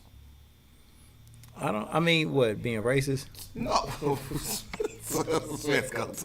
No, he literally married like a girl that was like 11 or something. Oh, I think I heard. Let me about make sure that. I get the facts correct. But I think that I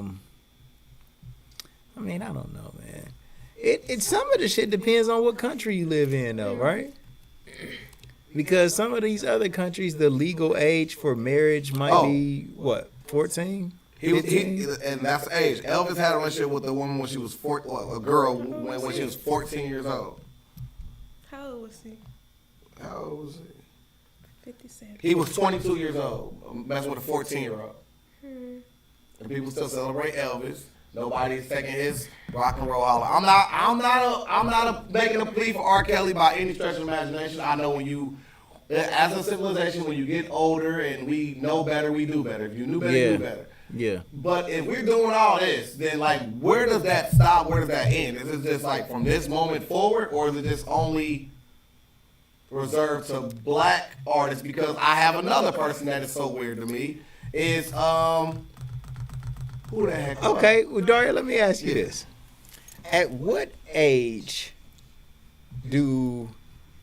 does a child know what they're doing if they want to be kissing and moving forward? At what age? Yeah. I don't know, because social media nowadays show it all. And then the times, like. So. These are questions. It is a deep question because I wasn't doing none of this. These are deep questions, but the question I'm going to ask you this, Peanut. Mm-hmm. If, let's say that there is a girl that's 15 years old. Here we go. Or I think 16 is the legal age for consent in Ohio. I can look that up. If she's 16 in a day, from what I've heard. So what I'm asking is, if a girl is 16 years old and she's had 16 is the age of consent in Ohio. Okay, for any age of any man, that's terrible. Because you can't. That's crazy. I had no idea like that. I had no idea that's true. But so what I'm asking is. So here's the law. A 20-year-old can have sex with a 16-year-old person. However, consensual sex can still make you guilty if you force a person to perform sexual acts. 16. Force them? Yeah, of course. I'm just reading it verbatim. I didn't want to leave them. I didn't want to stop the sentence mid-sentence. So 20 is the oldest that you can be with a 16-year-old? No, you be 21 years old. So that's with a 16-year-old. Wow. 21 is the oldest. When did that change?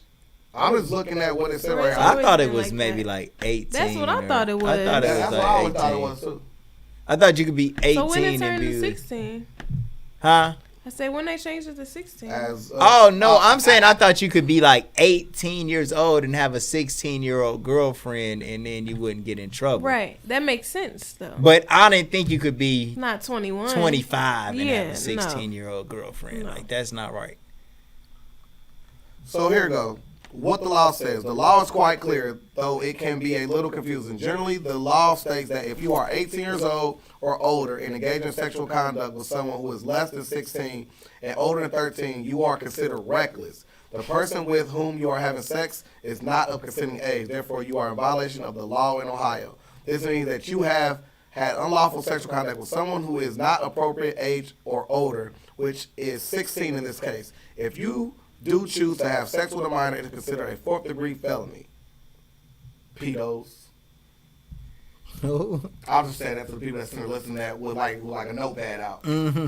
So to me, I just feel like let's just make it a little smaller to make it a little bit more different. So let's say you are 18 and your girlfriend is 16. Is that messed up? Nope. I don't think so. But so what if you are 19 and she's 16? I mean, so let's say that I'm a senior in high school. I'm 17.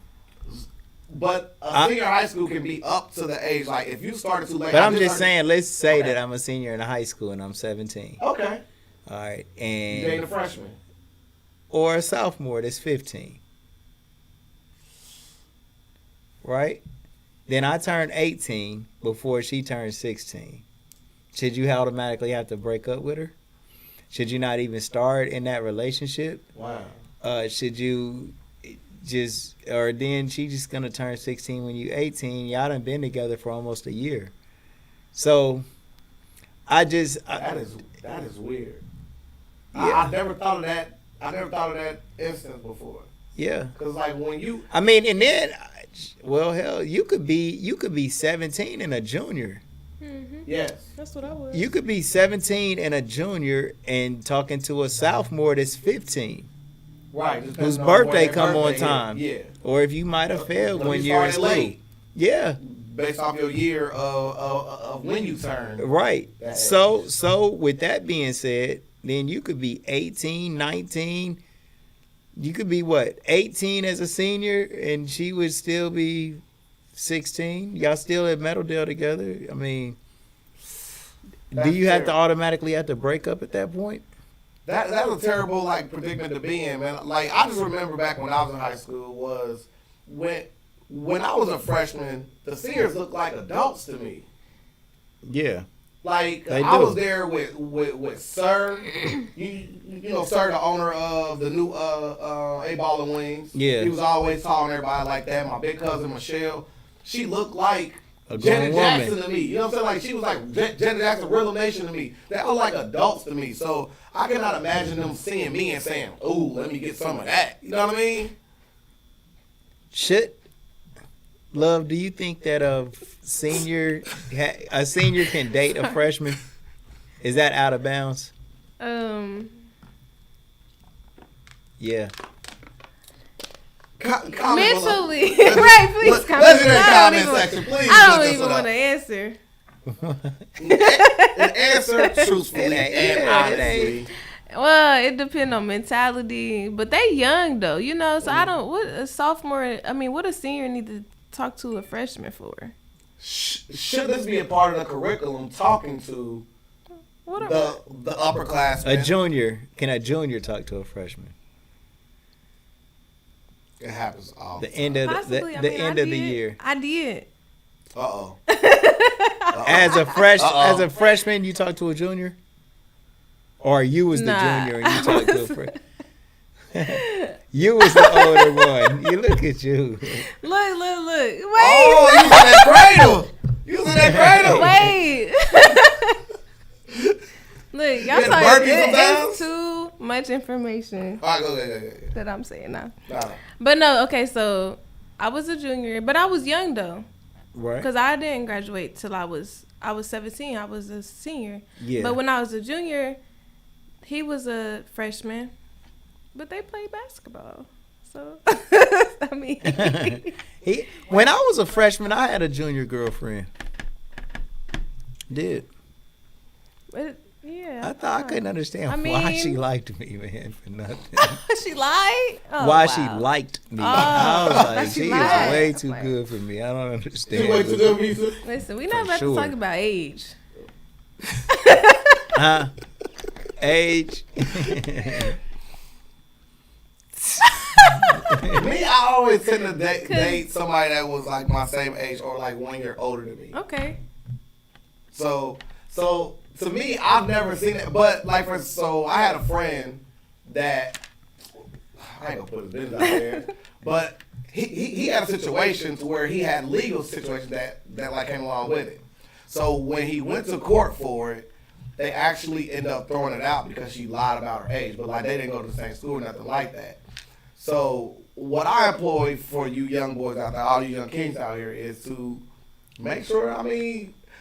Make sure like you check in and make sure you know the approximate age or whatever. Like you need to make sure you have concrete proof that this person that person, because especially in this day and age, people are dressing up. They moms is, you know what I'm saying, like kind of relax when it comes to what they're wearing, what they're doing. They'll get them all dressed like that. Like I was watching the prom pictures with my children, and because like they were telling me to rate their outfits and stuff like that for prom, and they were coming across some girl pictures, and I was like, why is she dressed like that? Like she should not have that on going to a event, Right. You know what I mean? And they call me old fashioned or I'm old in the times and I'm not catching up, but I don't think it's okay to put your kids in predicaments before they're ready to get there. Mm-hmm. It's true.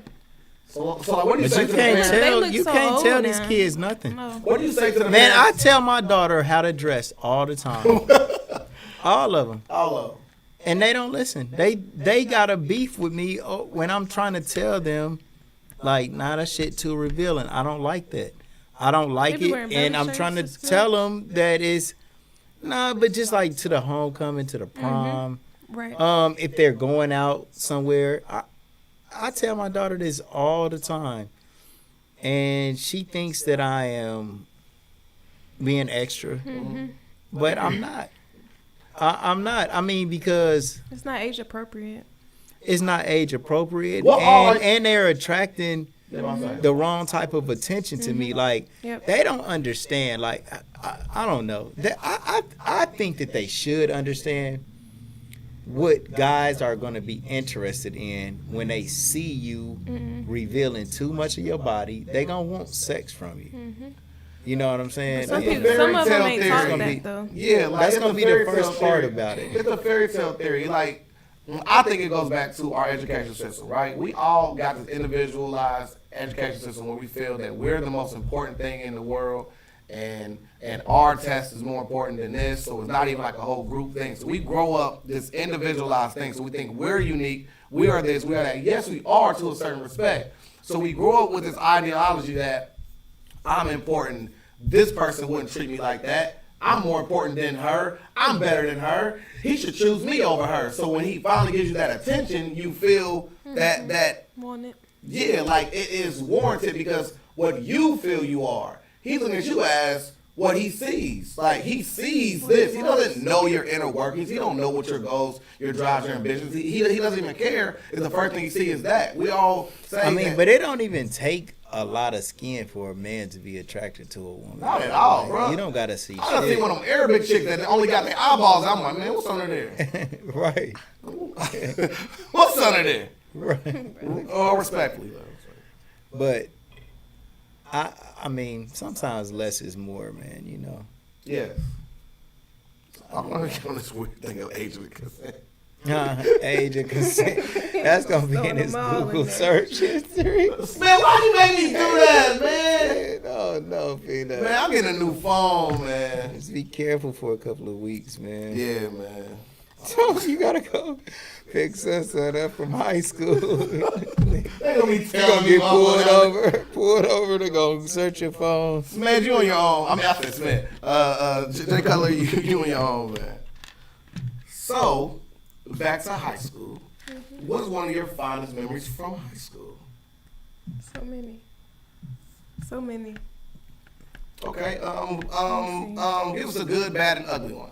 How'd you came out of your shy shell? So when I was a freshman, I was friends with the upperclassmen. Yeah. Because this guy had took me in, Devon Williams. He's my god brother now. Yeah. He's been knowing me since I was 13. He took me in, so I knew everybody. I knew all the upper classes, the juniors, the seniors. So yeah. I was comfortable. I wasn't that shy. I think I was growing. You know, I was growing. Yeah. So it was cool. Have you ever in your lifetime seen someone do the grooming thing or anything like that, where like they're older and they're trying to court you, and you're like, wait a minute, like you old enough to be like my uncle? Not in high school. But in any walk of your life, have you? Yeah. What are some of the signs that someone is trying to groom? It can help somebody. Why he getting weak off of something else? Oh no. He reading the comments. No. I'm just laughing at this line of questioning. She's talking about her high school, Devon. That's his name. What's the I'm not putting that name Devon Williams. I wasn't saying he was grooming her. I wasn't saying that. Nah, he took me as like little sis though. Like I was right, and he was at high school with her, Peanut. I was just asking him. It was a follow-up questions, man. I was his little sister though. Okay. Yeah. But like, do you know the signs of someone trying to groom you? What you mean by groom me? I'm thinking you're talking about. What you Go ahead. Wait. Define So your definition. Y'all know what grooming is? No, I don't. Yeah, no, I think I know. Go ahead. Grooming means trying to basically mold someone into the woman that you want them to be. Is that right? Man, ain't nobody doing that to me. No. Okay. Well, I'm gonna ask. Nobody? Are you kidding me? Nope. Like in my adult life, yeah. Nothing. Okay, never mind. I'm saying just period though. Yeah. Can somebody mold you? No. No one can mold you into a woman. No. That's not really the definition of grooming. Grooming is when an older man is trying to get with a younger woman, so he grooms her by like doing small little gestures that lead to ultimately him being a pedo. No. Okay. Well, all right, cool. So back to your high school. Because I was about to say, like, That's like grooming. Yeah, I mean, grooming somebody is shaping them to me. Nah, because that means that I'm not enough, and that's how I feel. I think I'm mixing the maybe. Yeah, like R. Kelly groomed Aaliyah. I can see that. Yeah. But to me, I just think grooming is like well, kind of what you saying too. It's like taking care of somebody, like taking care of them, and just I don't know, like grooming somebody is kind of like making them into the person. Like Leonardo DiCaprio. Are you guys familiar with that story? He met her when she was 11 years old, and now he's his girlfriend today. Yes, he molded her into the girl that he wants to make her into be for his own. Do you know how old he was when she was 11? No, how? He was in his 30s. Yeah. Yeah, nah. Do y'all feel that that's okay? I mean, he waited until she was old enough in order to date her, but he met her when she was 11 years old. I think that, I mean, you don't know if he, like. I'm only asking. Well, what I'm saying is, like, it ain't like he was in a relationship with her all of those years until she turned 18. He was in her life when she was 11. He might have been, but when she turned old enough, then they might have ended up being together then. Like, I don't know if he just stuck around and waited for her to turn 18 is my point. You can't say that just because he knew her when she was a kid and then they ended up getting together when she turned 18 or whatever. It don't mean that he was waiting for her to turn 18 since she was 11. I don't know the story. So here you go. Leonardo DiCaprio was first spotted out with Argentina-American artist, actor, model Camila Morón, who's 23, his junior. So that means she's 23 years younger than him. In Los Angeles in December 2017, when he was 43 and she was 20. Camila, who was still seeing Leo as they approached their 3-year anniversary, but they also have known each other when she was 11 years old. Okay. That's not weird to you. I wonder if they dated anybody else. I don't think so. I mean, it can be weird. It can be weird, but it doesn't have to be. Okay. I was only asking for a stand. To me, that's weird. To me, yes, I know the rich guy always go for the younger girl. I just feel like I would rather have somebody that I share a common interest with. Like, I want to be somebody I can go do things with. I mean, and if that younger girl does appease I don't know, bro. And I'm going to talk because look at my woman. Yeah. Man, I have not ever been with anybody. What's y'all age gap? 20. Oh, 20-year gap? But yeah, but listen though. My point is this. I've had a wife that was close to my age, you know, and I done had other women that I've been with. But as far as just a commonality of things that we like, creativity, interest, laugh at the same shit, just being cool and in a chill mode, I have never had nobody as close to my personality as her. At all, by far. And, like, I don't know, man. I think that since we were friends for such a long time, I think that it was more of like a trust factor that you trust this person. You care about them outside of this sexual relationship. You care about them outside of anything else because you like really love them as a friend first. So like I had said this before, like before I cheat on her, you know, you cheating on your friend first. Yeah, it would be like I'm being dishonest with a friend. Right. And that it weighs more. Right. And so that's why I'm saying like y'all got so much in common. I thought y'all were closer in age. I didn't even factor in that. So yeah, like that makes sense. But check this though, like man, parts of my life, man, I would have never had my woman working in a store with me, bro.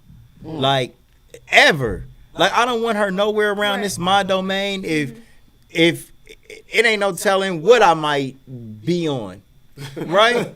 Just saying, like so, for me to had that type of mind frame and say like, oh nah, man, we cool, you know, and it ain't never no problem. It ain't never no bicker about nothing. So I don't know. I just think that people get divorced from people that are the same age as them all the time. Yes. Like, it's a million reasons to break up with somebody. It's a million reasons for two people not to get along. And age can definitely be one of those reasons. I think maturity is but just the thing, one of not many. Age. I think maturity is what we're getting at. Yep. It's like maturity because Your mindset. you could be with somebody that's your same age and they're mentally adolescent. And Right. you get with somebody that is younger that actually is way more mature than the person you left. I think that's a good point. If me and her broke up today, it wouldn't be because of our age difference. It would be because we didn't get along about this or that, or we couldn't see eye to eye on something. Right. But I mean, I think that I don't know. Like, sometimes I might. Sometimes she might be like, man, I wish I had somebody closer to my age. Or I might even say, sometimes I wish I might have had somebody closer to my age. We both might have these thoughts in our mind, okay? But if we were closer in age, we still may have thoughts like, I wish I had somebody who had more money. I wish I had somebody who had more money. I wish I had somebody who could spend more time with me. So there's a lot of different reasons. Right. Things that you consider you may wish you have in a relationship, and age is only one of these things. Yeah. You know what I'm saying? So Word. that's All my right. take on it. Okay, well, you actually changed my mind when it comes to the Leonardo DiCaprio because I didn't think about the parallel there of it's like it really was. I mean, just because I knew you at that time don't mean I was on no BS. And this ain't clowning any of my women that are my age, but I was fresh out of a relationship, a marriage for a long time. Now, if I wanted to, like, being with a woman that's my age, that's not in a relationship, I wouldn't have a chance to groom her. He really did say that. All right, y'all. Bro, we had a good run. We had a great, legendary run. I'm just playing. Got one. I'm just playing. Oh my! We had a legendary run. We gonna get canceled. That's when he went up ready to go get. Had to go get my card. I'm just playing. But nah, seriously, like, I think anybody, you know what I'm saying, that's getting a little older, man, you know what I'm saying, they might have a lot of habits, man. They done been through a lot of shit. Like, man, when you end up in a relationship with somebody, and this me included too, so she got to take on all my baggage and bullshit, you know, but you got to take on all their baggage and everything that they done been through and shit that they done learned from other relationships that's not true in this relationship, man, you know. So, like, what's the oldest you would date and what's the youngest you would date? It had to go. I mean, yeah. I was gonna bring it up earlier. The oldest, how old am I? I'm 28. The oldest I'll probably date is probably like 33. The youngest I've ever dated was 16. Sorry. Rewind. 6 years younger than me. Oh. Yeah. 6 years younger than me. What was that? So they was like 21. I was like 20. 20, how was I? 26, 27. Well, it was based off mentality, honestly. But then they was just a hoe. So had to end that. That was it. Yeah. And the older person, so like. Well, I haven't dated anybody older, that much older. But I don't know how that would be, honestly. You know, because I did have this one guy. I don't know how old he was, but he looked about 40, 50. He was nice though. Yeah. But I was kind of nervous, so I just didn't. And you know, I just think, man, a lot of this stuff, once you get to a certain point in your life, man. Yeah, it don't even matter that part. I don't think that really is. It's definitely about the vibe that y'all got with each other. Yep. And man, you know, just how y'all enjoy each other's company, how you guys treat each other. Like, nobody should be necessarily disqualified. I mean, maybe to a certain extent, I get it. You know what I'm saying? Like, if they are unable to go and do things with you because of different age problems or whatever, I get it, you know. But in a certain frame, man, you know what I'm saying? Once you guys are grown, then I think that, man, it's up to y'all, man. You know what I'm saying? Because at the end of the day, like, everybody who got a criticism about your relationship, ain't in one. They not gonna be there to. They not gonna be there. Anybody who brings out the relationship ain't in one. A lot of times they not, or they need to at least tend to the matters of their own relationship and make sure that shit is okay. But even if they got a great relationship, okay, their relationship ain't your relationship, and they're not gonna be the ones to comfort you when you lonely. You know, shit, they would produce somebody for me. You know, they're not going to be able to do that shit. So you can't really let other people determine who is good for you. They're going to be two people in a relationship. Man, right. There is a formula for relationships. Give it to us. As far as age is concerned. I heard this before. If a woman is half a man's age plus 7, she should be of the maturity in order to be good for that man. Half his age plus 7. So if he's 40, 20 plus 7, I feel 27. women that's older than me. So that blows that off to me. I mean, I'm saying that this is a formula. Like, that's for you date women that's older than you. I like that. You date women that's older than you. You are rare. Not that it's like, I mean, to me, like a younger girl, like, for instance, for instance, I'm not a person that values beauty over everything first. To me, the very first thing to me is respect. A lot of people that are younger don't have respect for their elders to begin with. So I don't even like dealing with people who don't have respect to start out with. To me, that's standard like a windshield in a car. I'm not driving a car without a windshield, and if it does not have respect to start off, then I don't. Typically, that prices a lot of young girls out the market for me. Right. So that's where I start. So a lot of times that don't work for me. But if there was, I mean, I'm good. But I'm just saying, like, back when I was dating, I just would run across these young girls that just don't respect nothing. And it could have been the pool I was in. But that was the pool that I found. And it was younger girls just typically don't have respect to start off with. But that formula that I said, when you think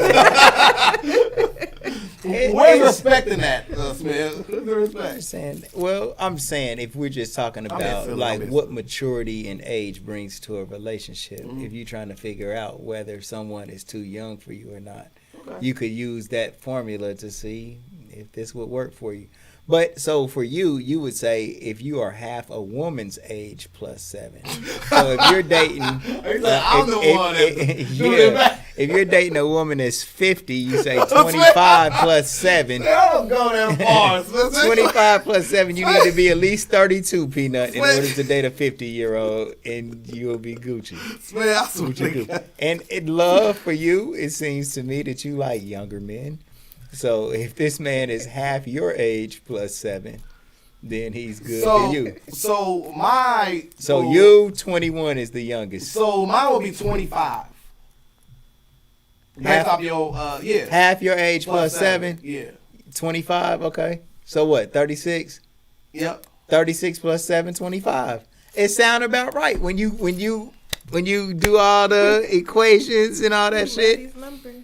It's oh yeah. I know. Speaking of which, I know. I want to get to these numbers too, but I mean we gotta finish the part of your life story. I mean, so we gotta talk about high school. All right, come on, man. Let's get we at 8:21. We an hour and a half in. So we were asking before we went this weird tangent that I did. Man, come take these 2 points from me. There you go. I'll take it from you.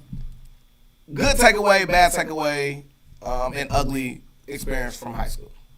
I had a great experience in high school. We'll just put it like that. Played volleyball. Okay. Varsity. I was in a dance club. I was in a lot of activities, honestly. Okay. So one thing ugly from high school. Probably fell in Spanish. That was my freshman year though when I met all the upperclassmen. But people would say the uglies was like the riots and stuff, but that was lit. Let's talk about the riots. The fights in the school, like, even though I didn't get in no fights, but fights in the lunchroom was lit. What year was you in? 07 to 11. So you was So I was there in 04. Mm-hmm. We had a riot. My brother was probably there too. So we had a riot there also where the police officer got dragged in his pants. Y'all riots was crazier. Now, I feel like when I was entering in, that was the end of them. Listen, one day, this was the two instances, right? So one day I was in school and what the hell is that called? The liaison officer. He's like the police officer that's at your school, right? There was some girls that came up to the school to fight some girls at the school. The fight started out in front of the school. The girls got out of the car to run away. The cop tried to stop him from running away. He got caught into the car door, and they drove off, and his pants came off. Oh, wow. Yeah, and they dragged him a little bit, too. So, I mean, I think I heard about that. Yeah.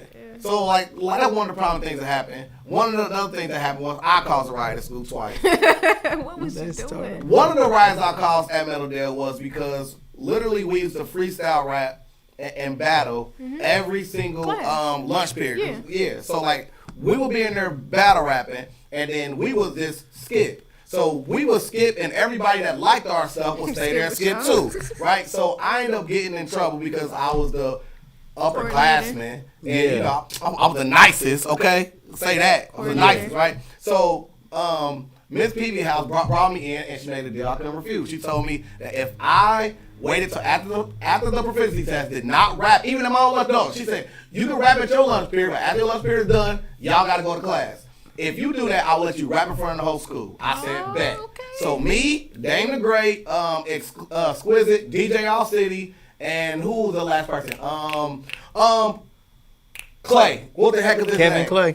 Kevin Clay. Yeah. She let us all write raps or whatever. So we had come up with this big old concept. They let Mr. Turner bring his studio equipment to school. So after school let out, we got a chance to go to his classroom and learn how to rap. Like, literally studio, right? Yeah. We get our songs together and third. She coming up in like the 2 days before that saying, I want to hear you guys songs. So we in here talking at she's like, no, you guys got to rap out the proficiency test. So all of them was like, man, I ain't doing this, and then third. I'm like, I'm a Leo. I'm like, shit, I'm doing it, bro. Right. Back to drum board, like, chance to rap too. Yeah, I'm about to test my pen. Right. So me. Shout out to D-Dall City, man, and RP to his mom, man, because, man, like, she heard about this and said, okay, well, we gonna build a studio at the house. They literally built a studio in, like, a day and a half at his house. Me, Dame the Great, and Kevin Clay, we all went over there. All the rest of the dudes said, nah, I ain't doing this. We went over there and came up with 3 different songs with 3 different beats for the proficiency test. Yeah. We finally go to, so we finally let her hear it. She's like, oh, my God, like, this is good. So we go perform in front of the whole school. Everybody go crazy. It's so good that they let us perform at Sinclair. So then we go to Sinclair, and then we do it in front of the school at Sinclair. So like the whole thing, like they try to bring me in the office, and the way they scared me was they said that we can suspend you indefinitely for inducing a riot by me not letting people go. Well, by me rapping every single period. That's the first time. The second time was the last day of school.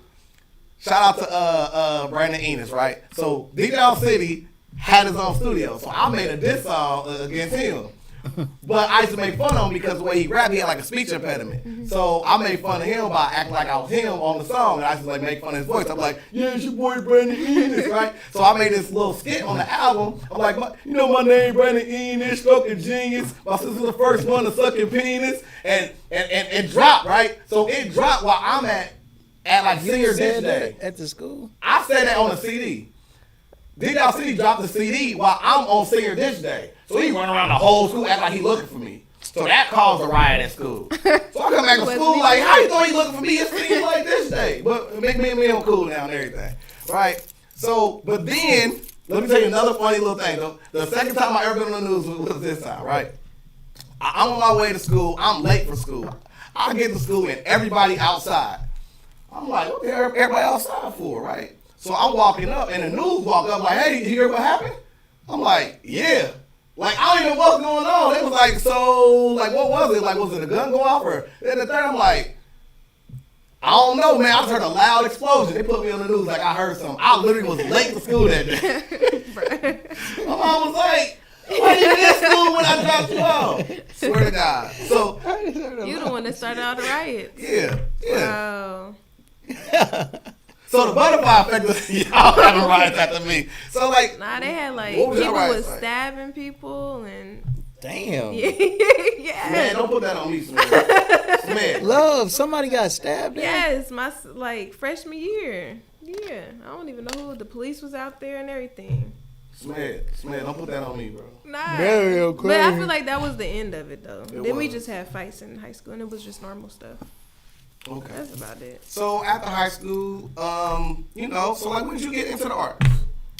When I was 10. You love skipping over that. She loves skipping over that, so we gotta go. Are you talking about painting? What? No, look, I'm gonna do it fast. Okay. So look, 10, you know Microsoft Word, right? Word. Yeah, that's it's a bar. My bad. Accidental. I always say word when somebody say something I agree with. So I learned how to do like little backgrounds and stuff, paintings on there. Mm-hmm. So then when I was 16, my aunt, she had a daycare. Mm-hmm. So I was starting to do like designs on PowerPoint and Word. Mm-hmm. And that's when I was like, I might as well be a graphic designer. Okay. So I ain't gonna do my show and tell. Nah, come on, let's see. Yeah. See, look what you got. Here we go. Look. This is what I used to do when I was 16. So look, hold on. We gotta hold it up to this camera right here so we can see. So I ain't do this one. So this the before. And we're the after. You gotta. Oh, okay. So if we can slide it over towards this camera, Peanut. So yeah. We can see good. Okay. Now. Yep. I don't even know what it is. So hold on. Let me get up. I got the daycare center. So you made this. So this was her design. Mm. This was my design that I made. Clip art. How old was you? Yeah. 16. 16? Wow, that's cool. 15. That is really cool that for 16. I mean, it's good. Microsoft Word. So this was hers. This was mine. Oh, wow. Look. Oh, I see what you're doing. Look at that high resolution photos and everything. Like I remember when I was that age and I was trying to do my little stuff, man. My stuff was all pixelated and stuff. And it's crazy because, like, I don't know how she kept giving me, like, these. You did the Rip Fest? That's what I'm saying. Like, and then this, like, the Indiana Black Expo, like, I did that. Like, it's crazy. What? Taste of Chicago. I guess it was for, like, this transportation company or whatever. I did. Was you getting paid for this? Franklin, yeah. Oh, that's what's up. She said, yeah. Kirk Franklin, and what is this? Wait. What's that one? I like to say, we're cheaper than a DUI. We're cheaper than a DUI. Hey, I don't even remember. I was young. Yeah, that's my posture right there. Wow. Kirk. Now listen, is that Plies or Kirk Franklin? That's It's a joke. That is Kirk Franklin. But yeah, this is the stuff I used to do back in the day. This is how I started graphic design. Wow. So you was doing this as a. I was in high school. Okay. Yeah. Wow. $20. Word. The flyer. Man, that's getting off on you because this is way. Whoa, what we got? Look at you trying to go somewhere now. Now I love art. Okay, these are my little doodles when I was in high school and about to go to college. Yeah. This is amazing right here. Yeah, this is the old stuff. I drew this. This dude that I used to like, he liked Fox, and I tried to draw it as Fox. Aww. But yeah. I didn't do this though. I didn't do that. I did this though. I didn't do this. Wait. But I did this, and that's kind of what? How did you? This kind of like the stuff that I do now, and I just. What is this? How did you make this? It's the metal piece of paper, and I just cut this out. This is 2 different papers. I glued this onto this. Oh, that's hard. Yeah. Okay. So this right Pikachu, here, always. I didn't do this though, but my cousin Dominique Smith, he was actually inspired me to draw. Okay. He's 23 now, but my first baby. Pika. Yeah, he was the first one to inspire me to draw. This was one of the things I think I had to. I was trying out to apply. I was applying for this college, and this was the first thing that I tried to draw. And what college was it? I don't remember. It was somewhere in Kettering, but I didn't end up going. Yeah, these are just some random stuff. Yeah. We got a lot of tickets in here. Okay. Yeah, Okay. We got Erykah Badu. We got New Edition. Future. Oh. Well, yeah, I love to go to concerts. That's my thing. Okay. Well, this is amazing. I really like this scrapbook. Thanks. Anything else in here? Probably the back pictures. Rookie of the year. Oh, that was at my job when I used to work at Grateful Flash, I think. Oh, Grateful Flash, you did. Yeah. Oh, this is nice. Thanks. Yeah. But yeah, so that's how I got into the Art Institute. Mm-hmm. I was like, I might as well go there. So that's where I went in Cincinnati for 4 years. What was that experience like? Wow. I was lit. Even though I went to a private school and it's hella expensive. But it was fun. So, what is Nora's State of Mind apparel? You looking up, you got a list of notes? You think I come here and freestyle? Where you find that at? That's my friend's brand. Shout out to Jai and Rob. Man, look. They from Dayton, Ohio, too. Words. Yeah, they're my friends. See? Look at that. I'm glad I got one inside out. Like, Alexis checked in. Renner. Hey, girl. She said, okay, KK. Oh. Alexis with an E. Mm-hmm. Yeah. Mm-hmm. She an artist, too. So, how was Afro-Punk in Atlanta? Oh, my gosh. I love Afro-Punk. I miss it so much. What is Afro-Punk for the people who are just viewers? Afro-Punk is like where all the black people come and it's music. You show like your fashion, your hair. You just be yourself. You just be black. And it's beautiful. It's a great experience. Like, I would go every year. So, how many years have you been? Probably 4. I went to New York and Atlanta. New York? Mm-hmm. New York was the first one I went to, Brooklyn. Now, I've always had people ask me about going to New York, and I always think about myself because I don't really have like a lot of anxiety. Well, I don't have like anxiety like around a bunch of people. I could be around anybody, but some people do have anxiety when it comes to a bunch of people. Did that affect you at all when you was in New York? No, I was kind of because I would go with my friends. Like it was no adults. Well, we were the adults, but I was kind of nervous, just like to get robbed or something. But we was good. Okay. We had our bags and stuff. We was safe. Right. So Maha Selassie, I checked. Hey, Maha. My brother, man. I see. Said Daria, you're the truth. Oh, hey. The capital T. So Alexis said, hey, and she said Afro Punk is the best for real. It is. Word. So explain why it's important to have. So, Timmy, every time you get ready to say something, I was about to butt in with a new comment. You was getting tired of it. Not one. I would have kept on waiting. I'm a Leo, man. Listen, what's meant for me is meant for me. That includes me questioning. So yeah. So explain the importance of applying self-love in your art. Okay. So probably when I was about 22. I feel like I was really sad at that time. I think I had just graduated and I felt like I didn't have anybody. So I was listening to a lot of Les Brown, motivational speakers. Did I hit you on a Les Brown? No, this guy that I used to like in college did. He got me hip and Les I would Brown just is listen. my dad, man. I love him. Like he's like, if you ever feel down, you just need to. I'm about to put that in my bag today. Yeah.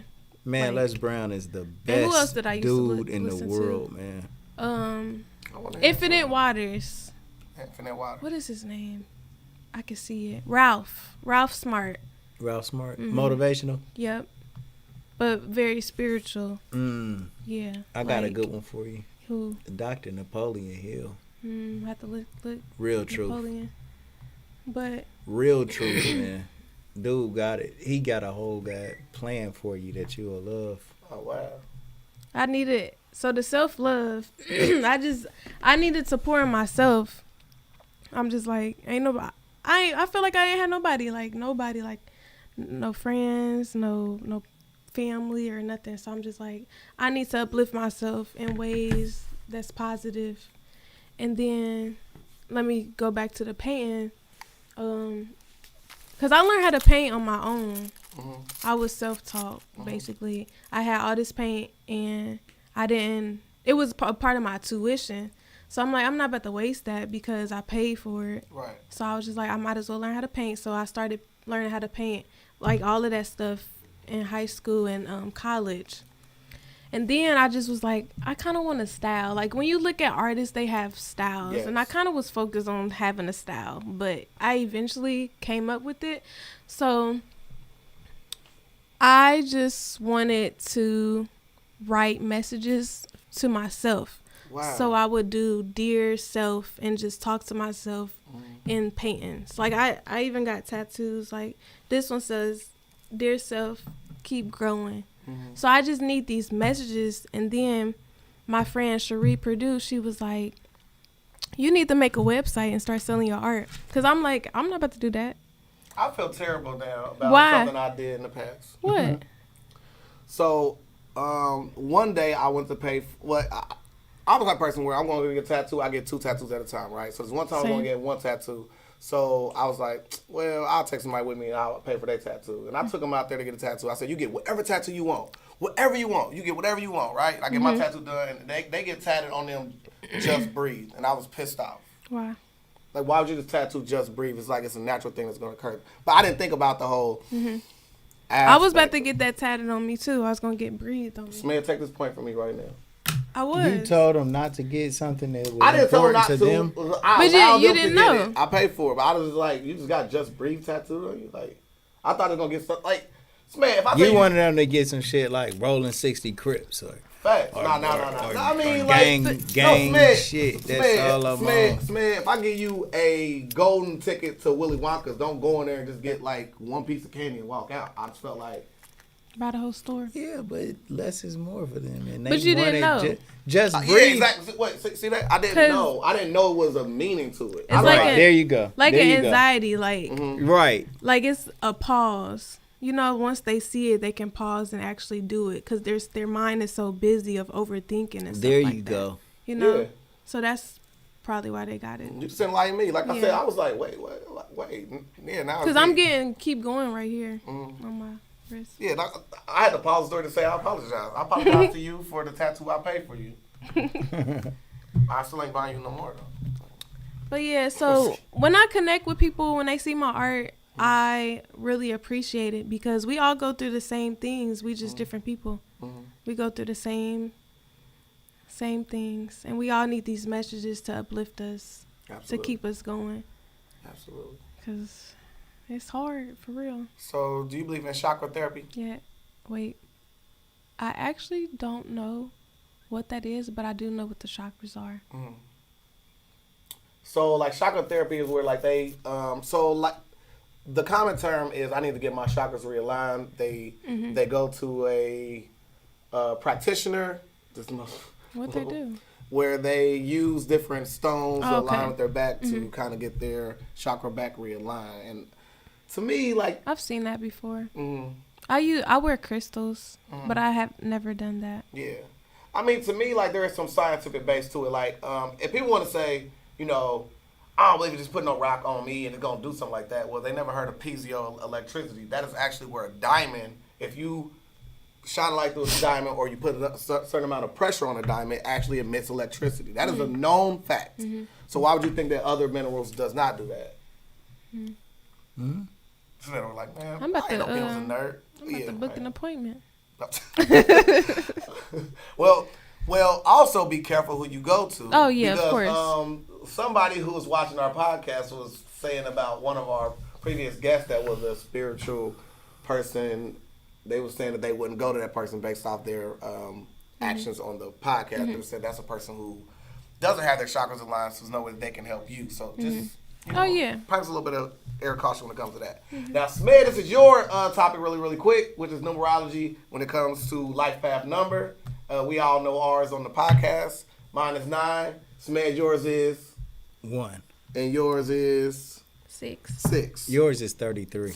Okay, but you said it was 6. Well, 33 is a super 6. Yes. Okay? 3 plus 3 is 6. When we dealing with numerology, you're always supposed to break it down to a single digit unless it lands on a double digit, which is called a master number. So 11, 22, 33 are all master numbers, right? Yes. Earlier today when I added it up to 6, it only came out to 6 because 3 plus 3. Well, no. It added up to 6 because when I did your birthday at 8/21, okay? Instead of me going 8 plus 1 is 9, right? Or 8 plus 2 is 10 plus 1 is 11. So the 8/21, I said 8 plus 21 is 29. That's why it didn't hit 33 like it's supposed to. But single digits, you add your birthday up by every single digit. Right. And then that's how you're able to come up with 33. So if you go 8, 21, 8 plus 2 plus 1 plus 1 plus 9, and then the rest of your stuff, it'll come out to the right number. For everybody, you know, I think that our numbers, it just gives you a little insight to what you could possibly be good at in life. And then if you go into those particular career fields or whatever it is, journeys, like you said, lock journeys, with your life journey, I think that it could kind of give you a little bit of help deciding what you want to become. Like for all of us, damn near the toughest thing to do is to decide, 1, what do you really love? And then 2, what should I do with what I love? You know what I'm saying? Trying to just pick, because we like so many different things, but you got to try to pick one that you can build some type of journey around, some career field, some type of something that'll keep you going. That's your life purpose. Yeah, it can. And then your life purpose changes over time, you know? Like you can get burnt out on one thing and pick something else up that you're passionate about. So we also talked about off camera something called a soul urge number. What is the soul urge number, Smith? A soul urge number is like what you want to be for the world, or what can you bring to the world, or really what you want to do, you know? All of these numbers, the life path number. So for example, my life path number is a number 1. Okay. Number 1 stands for father. It stands for leader. It stands for leadership. Business, creativity, innovation, self-employment. And so before I ever knew I was a life path number 1, I didn't know anything about this before I had my own business. But after I read my life path number and said, damn, this shit lines up with me pretty well.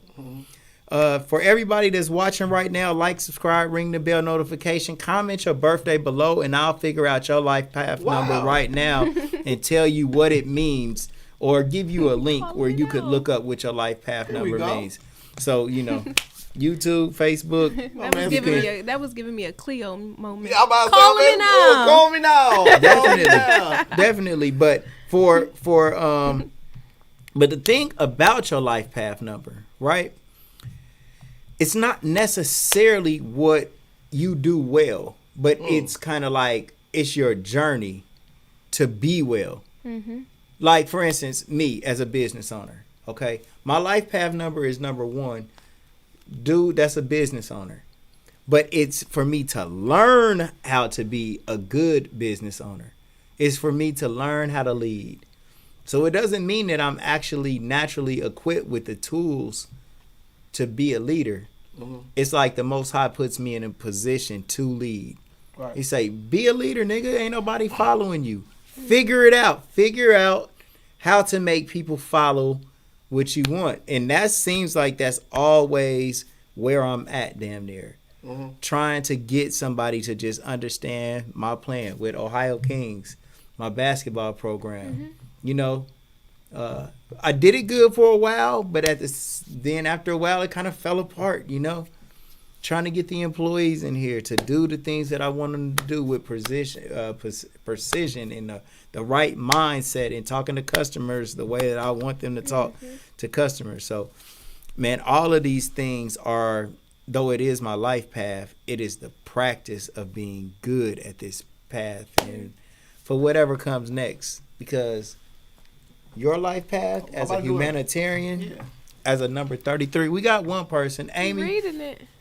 Amy, I also need your birth year in order for you to get a correct life. She's like, Lord, I ain't putting that on everybody, on people. On you can inbox it to me, Amy. You know, inbox it, and then I'll tell you. So I'm gonna read hers while we're here. She's a life path number 6. Life path number 33. She's a master number 33. Master number 33. That equates to a 6. No, it doesn't. What? She's a life path number 33. A life path number 33. Go ahead, man. A life path number 33 it's a super 6, but it's different from a 6, and it's its own number with its own characteristics. Okay, so here we go. Life path number 33 is referred to as a master number in numerology, and considered to be the number of a master teacher, which you did become a teacher eventually, right? Mm-hmm. This individual focuses on reaching the world and uplifting the love energy of mankind. They are not concerned with personal ambition and have great devotion to their cause.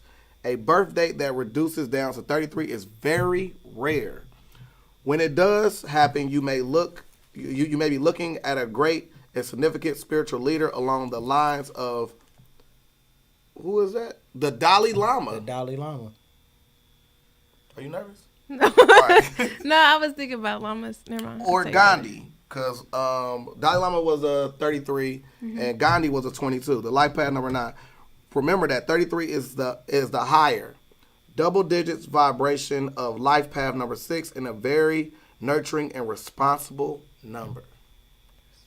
Does that sound like you to a certain extent? Mm-hmm. Man, love, you know what? When I think about just some of the things that they said, and I'm just kind of just like looking at you, like I see all of that, man. Mm-hmm. I see all of it. It's just about for the way that you speak. Your name is love. You paint these beautiful pictures. You're a counselor. You're a teacher. Yes. You but it's just kind of like just the way that you carry yourself, man. It's almost as a mystic. Mm-hmm. Yes. That lines up with you well to me. I would like to look at your. So all of our names mean something too. Yes. Right. Can you look up the numerology on the name love and see what that equals to? My real name?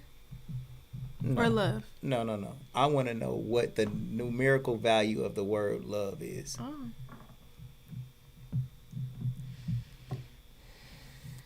Checking in, you guys. If you want us to do your life path number, or anybody can look up their name too. Your name has a numerical vibration that rings at a certain rate. It's how people view you, and it also indicates your soul urge number, and that's what you want out of life, right? It's what you want to be. My soul urge is a number 33. It'll give me a whole bunch of different Google searches, because when you say love, they're thinking about compatibility calculator, so they keep trying to compare like a 1 and a 4. Say the numerical value of the word love. Numerology. Because A equals 1, B equals 2, C equals 3, and so with love, like love equals one of these numbers. I mean L equals 1. But vowels are actually taken out of this equation, so O wouldn't have a numerical value. So L and V? LVE. E is a vowel. Oh, it might just be LV then, huh? Smeg, give me a point. Louis Vuitton. LV. What? I thought Smeg, give me a point. LV. What about if both of those are 3? That would be sweet as fuck. It'd be 33 right there. I love 3 though. That's my favorite. 3 is? 3 my favorite number. And 13. So 1 is a mother, 2 is a father, 3 is the child. 3 stands for creativity. So L is 3 and V is 4. You almost hit that. So 7, that's the God number. I like 7 too. Well, it's a divine number for sure. Okay. We spiritual. Yep. You definitely got that in your bag. That's hard. Let's talk spiritual. Okay. Can we go spiritual? Yeah. We got the holidays coming up, love. What how you feel about holidays? I don't celebrate. Any particular reason? I celebrate Kwanzaa. Really? So I'm still learning about certain things, but just like the meaning behind them, like Christmas, Thanksgiving. Yeah, I just don't. Like I don't really celebrate Halloween, but I like to dress up. So it's kind of like, yeah. You'll still do it. That's yeah. But holidays. I know the meaning. Holidays are, it kind of depends on what conscious level that you're at. Because I done been at every conscious level, and I probably will still go to different ones how I feel different, you know. But different times I feel different about holidays. Like, so for example, like I don't put any stock in the meaning of what these holidays are supposed to mean. But when you participate in these things, you could be participating in a spiritual ritual. Right. You know, Halloween, namely. I just found out about birthdays because my friend, she told me that she didn't celebrate birthdays, and then I seen like a TikTok about it, and it was basically like saying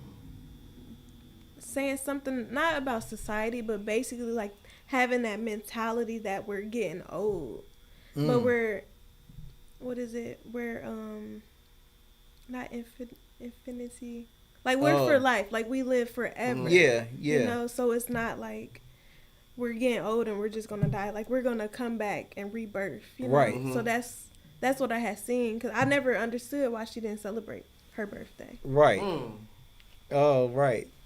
So she's saying that we live for an infinite amount of years, and it was this we man. live forever. Right. Anyway, so these years, it's just a mile. I mean, marker. I celebrate my birthday. It's just a mile marker. You know what I'm saying? So like my take on holidays, things of that nature.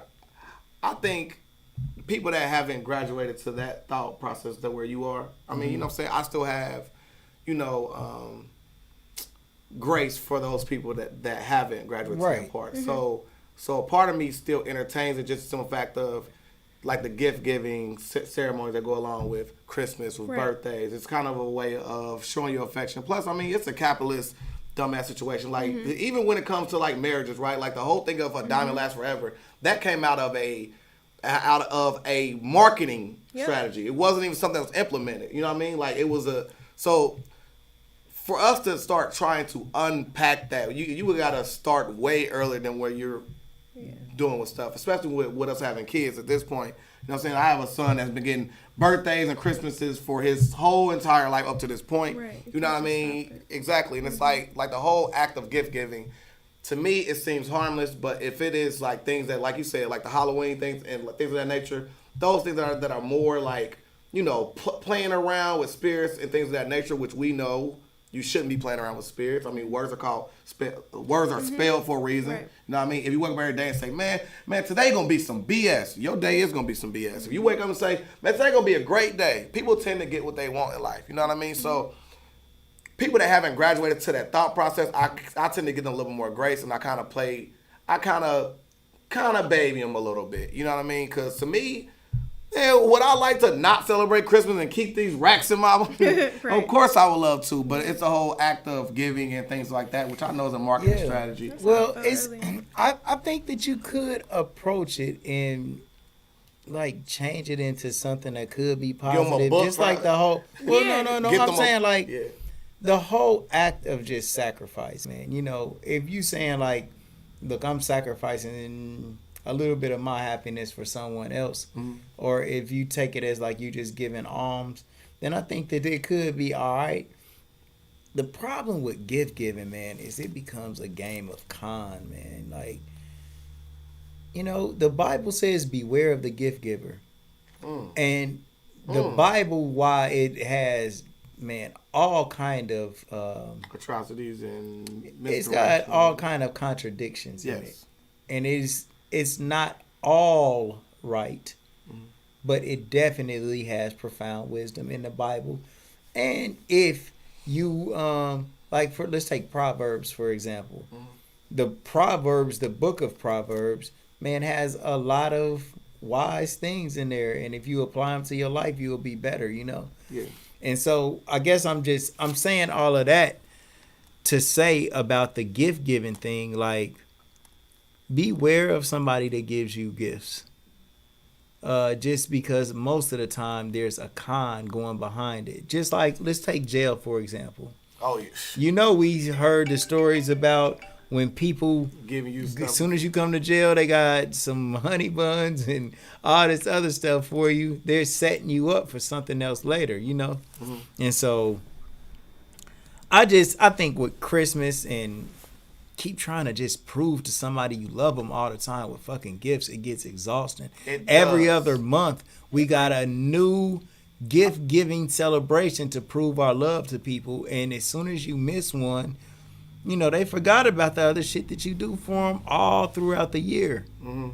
And so I just think we got to be careful from falling into them traps. Their love language. They probably don't even want gifts. That is a very good point of love language, because, for instance, so you familiar with love language, right? No. Okay, so for instance, so like everybody has different love languages, such as like my love language isn't really like quality time, because I can be completely on a different planet and my love for you ain't gonna change. You got people that says they need quality time all the time. Right. That's their love language. You know what I'm saying? My love language is acts of service. So if I love you, I would do anything in the world for you. I would, like, if you call me in the middle of the night and I get up out of bed, that's my love language. I'll show you I love you by, bro, you ain't got to worry about this. I got you. You know what I mean? And then you got some people that's like, so like mine is acts of service. Another person's love language would be, you know what I mean, touch or quality time or uplifting words of affirmation. So like when you see your girl, you're like, damn, baby, you look good. That make them feel better rather than you just like you taking her somewhere and like showing her off. She was like, but you didn't tell me I look good. Love, what's yours?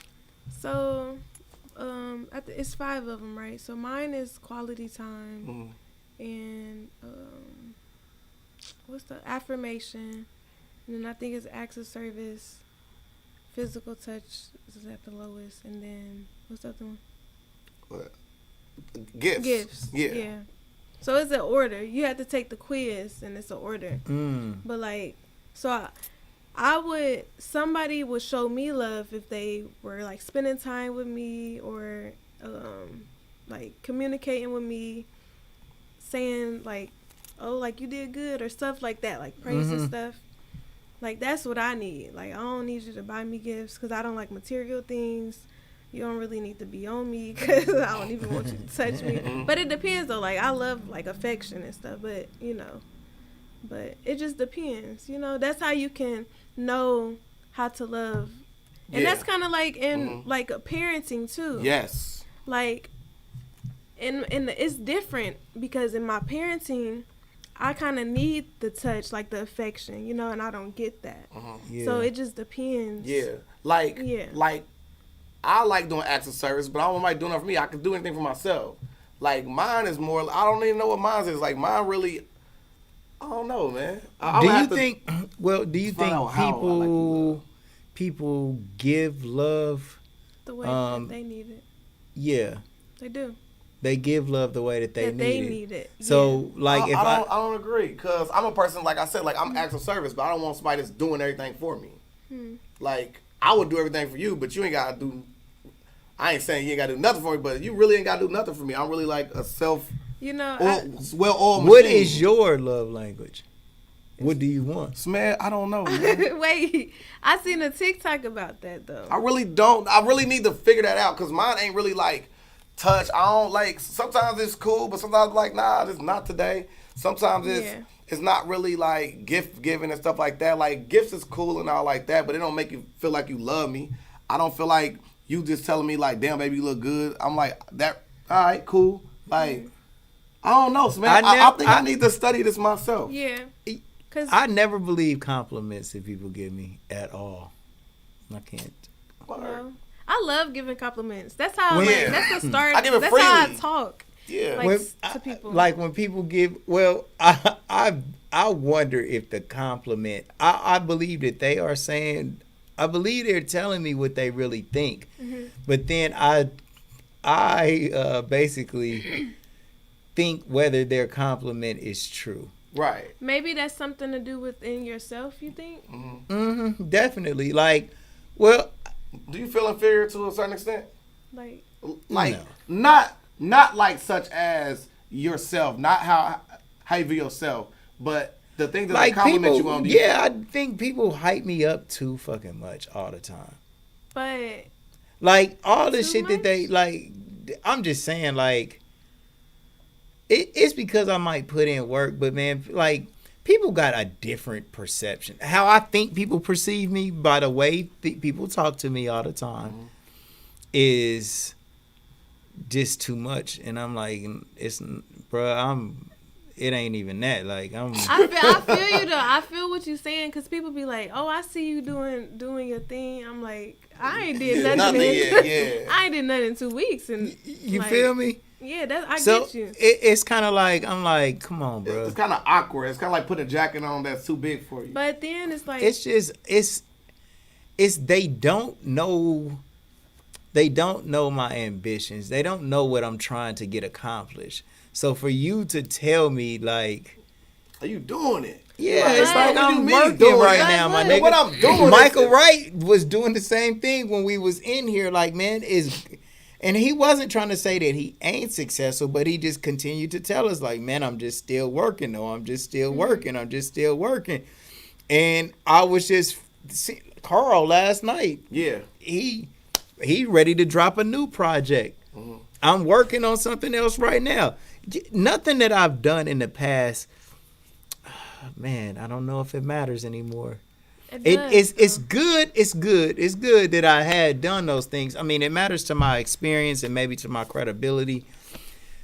But if you are trying to get new shit done right now, some of that past shit, it's history. Yeah. So like, what is your love language? Like, what is something? You gotta take the test. I think I would have to take. How can somebody show me that they love me?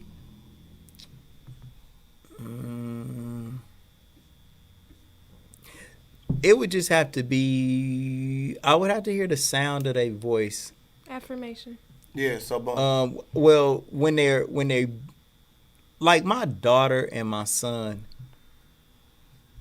the way that they say my name, the way they say dad, I just know, like, they love me. You know what I'm saying? It's just real. You know what I'm saying? It's just cool. You know, even though I get on their nerves, even though I know that, I'm going to tell you what happened. This was one of the It got to be things. deeper, though. Yeah, it got to be deeper than that. Because I'm like, did you feel like that you let them down in some type of way, and now that... No, I don't think I did. I don't know. Like, I just got confidence in how they react with me, how they talk to me. You know, I don't know. It just seemed like they hold me in a love regard, man. You know what I'm saying? High regard. I see respect. Yeah. I see it all, you know. But, like, are we talking about a love language from, like, a girlfriend? No, I think it's like a quick quiz, real quick. No, yeah, like, you can, but it's about 40 questions. But look, do you feel like you had that within your childhood? Yeah. I mean, right.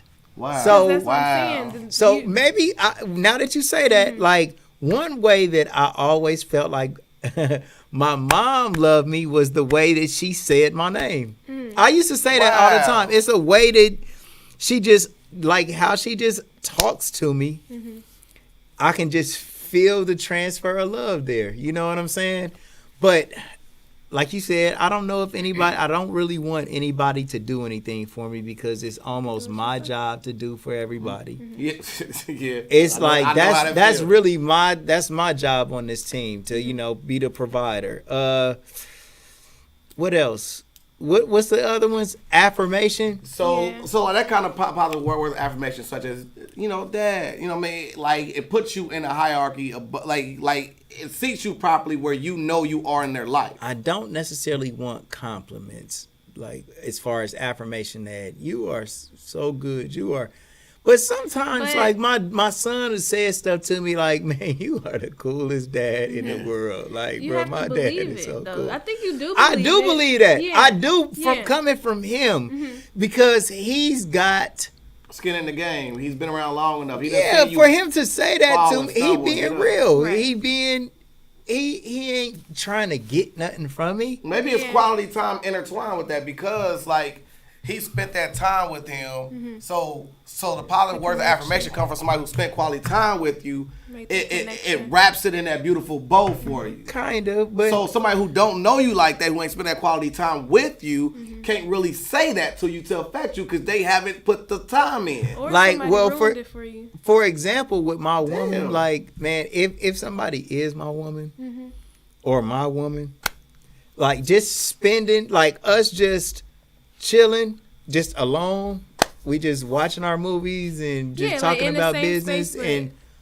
That man, we can do that all day. So I think I think that is that's love language to me. I think quality time in the same room, but not all in my business, ain't all in your business. Nah, we might both be on our laptop. She working on her shit, I'm working on mine. We right here together. Wait. Is that a real thing? Can we all say yeah, that one. Cash that one out. That's it though. Yeah. Like, you do you, I do me, but we together. Yeah. No doubt. Like, man, and she got her own stuff to do. All the shit she got to take care of. I got my stuff, and I want her to see all the creative things that I'm doing. So I'm like, look at this. She's like, oh my god, dude. Okay, man, that's easy shit, bro. Right. She be there like doing I'm like, hey, I'm sitting there, like photoshopping my new little design. Like, look at this. She's like, all right, you gonna keep showing me this shit? And she's still sitting there, she love it. Wow. On the refrigerator. Okay. Yep. So I think I would have to say, definitely quality time would probably be high for me. How do you show love?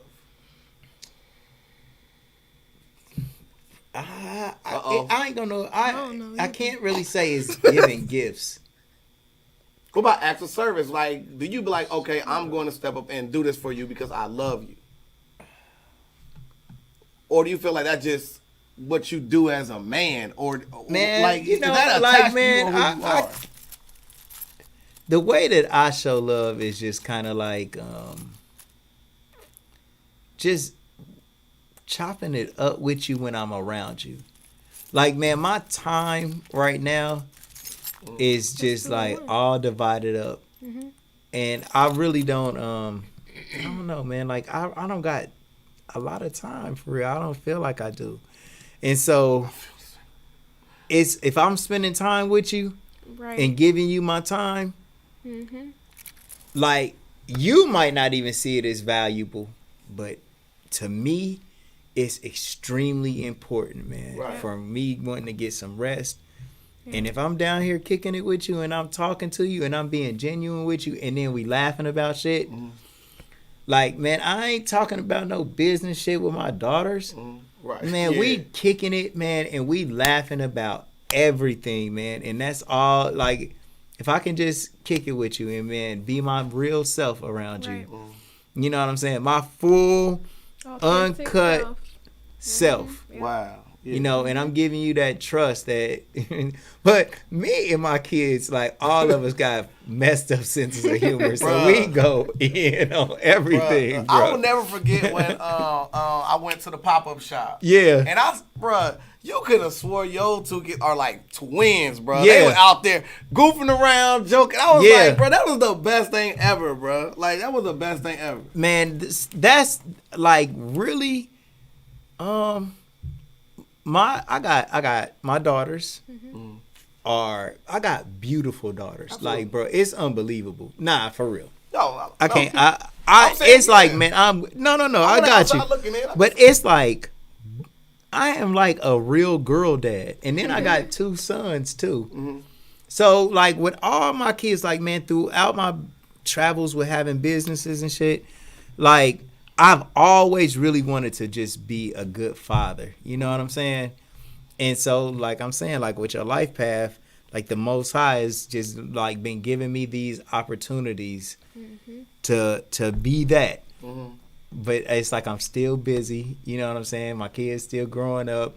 A lot of times, your kids, you want to spend time with them, but they busy. Like they don't feel like spending time with you.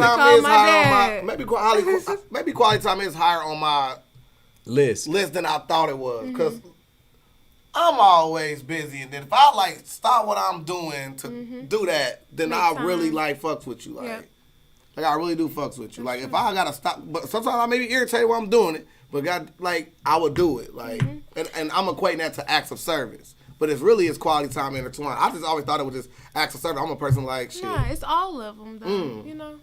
But see, like my family is kind of different, man, because I think everybody lives we all live together, right? We all in the same house, but everybody got their own space. Yeah.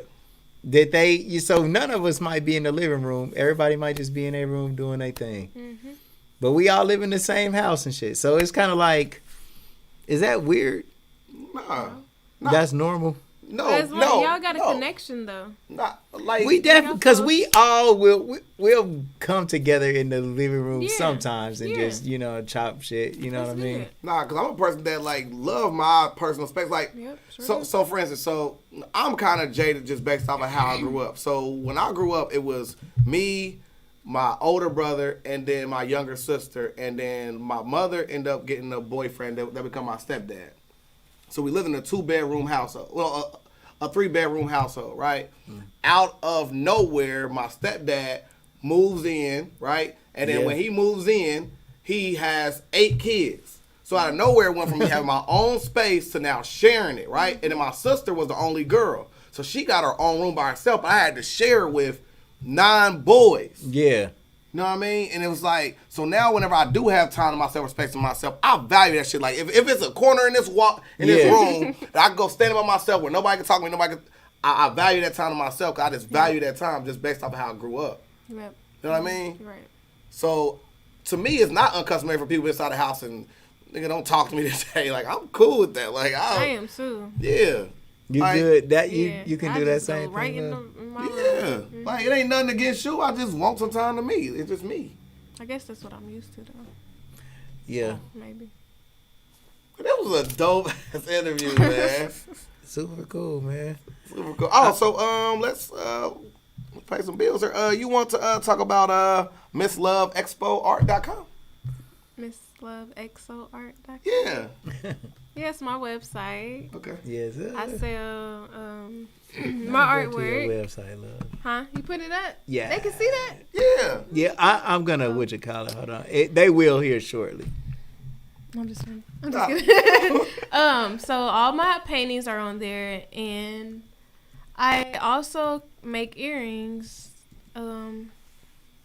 Make handmade earrings. Hold on. Did I misspell? Yep, you forgot the art after the X. And it's 2 E's, ain't it? No. Oh. No. Just. I can't see that far, so I gotta do it again. MissLoveExpoArt.com. With S. Did I mess up again? Yeah. Oh no. Oh yeah, I created this website. Yeah, but first, before we get to that, give me my point. Oh no, wait. For back. You're saying I messed up. Me? I didn't take a fuck. Man, we will rewind this tape later. All right, man, take this little fuck ass point, man. Man, bro, how many I got left? He took all the points I done accumulated this whole time. He took my last point I had left. Yes, sir, Miss Love, baby. We on here. We out here, love. Come on, walk us through. What we doing? We go to the products. Go to products. All you want to do is slang your thing, man. Product is product. That was That's the first one on there.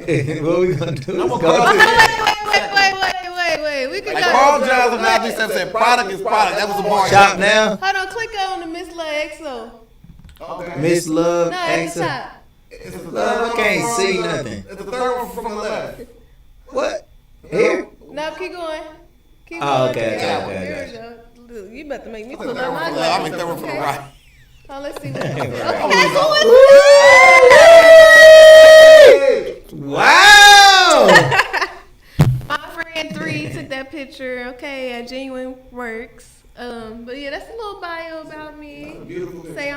self-taught abstract painter, jewelry maker, digital illustrator. You know.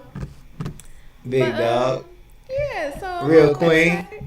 Oh, you was at the pop-up shop also. That's what I was about to ask. Yeah, Pino was there. Mopio was there. Yeah, I was there. I was chilling, drawing. I was over there next to man. I bought some smoke memorabilia, and I bought some clothing. Then I left. Okay, in and out. I bought paintings. You did. before. You bought that blue one right there. Oh, okay. Well, I actually got a love painting hanging up in the store. You right. He got from a day original. one. I'm your A1 from day one, bro. From the old shop. It was was up in the old shop too. I wish I would have saw it was art over there. All I saw was the earrings. I'm like, man, that's like a girl situation. That's going what on they there. be saying too. Yeah, but like, you gotta hang that art up. I mean, it be on the table. See, I'm gonna get a better booth though pretty soon. This is a nice picture. I didn't see that art. But you know, and then look, I got my hoodies. Hold on, where y'all at?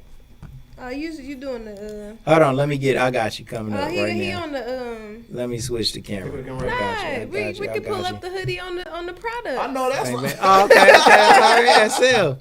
Say less. Hold on, let's go. Cause look, we got the hoodies made by T-Shirt Kings. Okay, Yes, sir. all the shirts is by T-Shirt Kings. Word. Oh, that's me. Wow. Oh man, that's hard. So yep, I love my damn self. Period. With the drawing on the back, then I was doing some custom plaques with the woman, the dear black woman, remember to be. Yep, hoodies front and back. I got pink and I got black. Oh wow. Yep, Nice. I got the pink one on right now. Yeah, that's hard. Good quality. You know, by T-Shirt Kings on Main Street. You need to come up here tomorrow. Yes, sir. Bang. Let me go I got back. a little Hold bit on. of everything up there. What is erratic? I'm glad you said it right. Erratic is something that I came up with in college because I used to make earrings in college also. That's where I started. Man, Hold on. You go to the mental health. Fire. Hold on, yeah, because I got that one hanging up in my room right now. That's major. Hold on, go where now? Go down to that one. This one? Yep. Yeah, this one was that. So overthinking. But click on the one, but on the bottom below it. I want to talk about that one. So are these prints or are these paintings? So the ones that are more than 25, those are paintings, one of ones. I'm only doing one of one paintings, and then I do digital illustrations. How you see the it's okay to be frustrated, anxious, emotional. Those are prints. I drew those on my tablet. That is amazing. But that one to the left, yeah. This one. Yeah. This one. Yeah. The one over there. No. That one. Yeah, to the left with the red, blue, and yep, that one. That one, I recently did to this year for my birthday art show. I did my first art show for my birthday. This one is like the monkey see, monkey do. Like hear no evil. Yeah, that's what I meant to say. Yep. But then you see the symbols on there, and I work in mental health, so it's the three, the flight, freeze, and flee. I think I'm saying this right. I can't remember. The love or flight. The love. Well, no. Fight, the fight or flight. Freeze. Yeah, the fight. Yep, fight, those. Yeah. So the red one is the caution because it's the anger or like the alert. The yellow is symbolizing when people are mute, when they don't, like, it's all about trauma also. So like when you try to, when you're angry, you're sitting there and you're blinded by your rage, and then in the yellow one you're silent because you're not as mad as the red one, and then the blue one's when you shut off completely. Shut down. Yep. And it's like it's about trauma too, like how your kids are affected by certain things. So like me, I would be like a blue or a yellow. Like in my childhood, I would tend to shut down, or I would tend to mute myself when I felt emotional or something. I navigate from yellow and red all the time. Yeah. It's just a trauma reaction. So Wow. yeah. I mean, I'm normally happy all the time, but then when I'm not, I'm either yellow or red. Man, I'll never shut these up. pains are really Yeah. major, man. I'm serious, like, bruh. Like this, Look at I gotta that. have this That shit. right there is. All That's of the one them. that's in my house. The All of 'em. overthinking one. Yes, that is hard. Cause honestly, so in the body, right? I was trying to make it. Hold on, you gotta go up to it. Yep. Yeah, that one. So I was trying to make it to where, like, you feel anxiety inside. So like you feel tingly, you feel it, like kind of like a volcano, you know, Right. like you about to erupt. So that's why it was exploding from the brain. You just Right. overthinking. That's what that was. That's hard. I really like that one. I love this, man. Thank you. So, what are your favorite materials to use when you paint? I see here it says acrylic on canvas. That's but- all I use. So, have you ever did oils? No. I thought about using oils. They were saying that, you know, it takes years to dry. I'm over exaggerating. Yeah. But it takes a long time to dry. Yes. And you can't hang it in certain places because, like, it gotta be. It gotta be laid flat or something. Yeah, like climate control and stuff like that. Yep. Yeah. Who's your favorite artist? Picasso. I'll say him. My favorite. And Basquiat and Andy Warhol, because I love Andy Warhol. I love pop I art. love pop art. Yeah. My favorite artist before it was at first it was Andy Warhol, and then because like my uncle, like I said, like Uncle Juju, shout out to Uncle Juju. I'm gonna make you watch this one. He got me hip to Salvador Dali, and now he is my favorite artist. Have to look him up. Oh, so man, can we look up a Salvador Dali after we leave? After we leave out of this. My favorite artist by far is Daria Love. Click on erratic though first. It's not even close. What? It's my earring. I make earrings. No. My favorite he was saying his favorite artist by far is you. Thank you. Like, I gotta make you some more stuff. Listen, bro, like, as it should. Like, man, for real, this type of stuff is so beautiful, man. I be crying with in these meaning. paintings. My tears is in these. Some of man. them. For real. I'll rock with you, man. But it's just it's all the emotions. Like I was going live the other day. Someone was like, "Do you ever have a concept?" I'm like, I just feel whatever I feel is gonna be on there. And then so I do the abstract background first, and then I just sit it to the side for a while until I figure out, like, I see shapes within the abstract backgrounds first, and that's how I come up with like the shapes and the figures and stuff. I love art so much, man. Like my Uncle Juju, he will take a piece of paper, crumble it up, sit it to the side for a minute, and then he will pull that out and then draw in that. And I just like, and then like he will texture a painting. Like he will like stuff, man. And it's crazy how much we put into, you know, like rap music and stuff like that, man. When art is that's something art like, too, though. Yeah, I mean, like to a certain extent. I mean, there are places that music goes that isn't art to me. You know what I mean? But to me, to see starving artists such as like so my uncle was like, it's like it breaks my heart. It's like he just does such of the most. Just he can make anything out of anything. It's just amazing. It do low key get discouraging though, because I'm like, some people don't even want to buy paintings. Everybody want clothes, and like people always want clothes from me, but I'm just like, I make art. Like I decided to do this as an affirmation, you know, but I'm not about to like. I will eventually make more clothes, but that's not what I want to do. Like I want to paint. I want to feel the art on my hands. I want you to have this one-on-one painting that I poured my heart into. Like, you don't need to go to the kiosk and get some art. You don't even know, like, it's a print. Like, this is real. Yeah. This is real stuff. Yeah, it's a real This big is the difference. stuff that's gonna be worth $300,000. And you know, Wait till in I get 100 on the years. So let's since we're at that point, let's talk about NFTs. Yeah. What you know? A lot. Yep. I'm actually putting together a metaverse masterclass. Okay. So are you familiar with OpenSea? No, I'm not familiar with anything. Okay. I'm trying to learn. Okay, so NFT is a term called non-fungible token, right? So basically, anything could be an NFT, but what makes an NFT valuable is when you put them in series. So like a lot of people think, okay, I'm going to create this one digital piece, and that's going to make me $1 million. That's not how it works. So NFT is like, for instance, if I take a picture of you, click, or no. This right here, for instance. Yeah. Let's say we use the T-shirt king, that lion right there, right? That'll be an NFT by itself.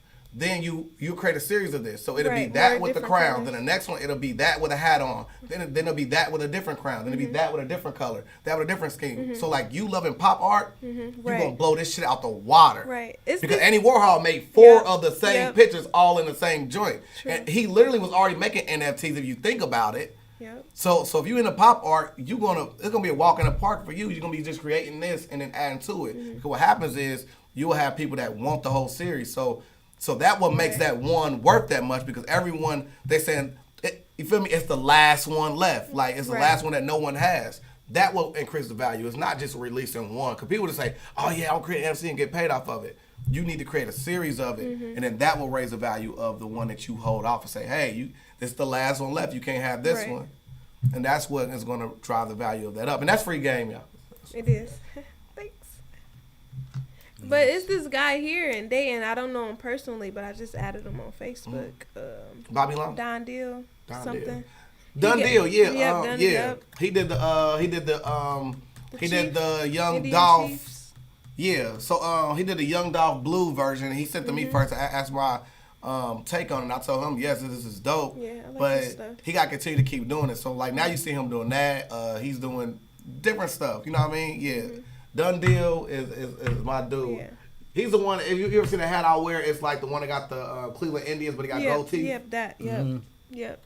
He's a creator of that, but now he's making NFTs, and he is ahead, but he gotta just keep going, man. You gotta keep going. Shout out to Done Deal, man. You know what I'm saying? He's a friend of the show. He watches the show. So yeah, this will be up your alley for sure.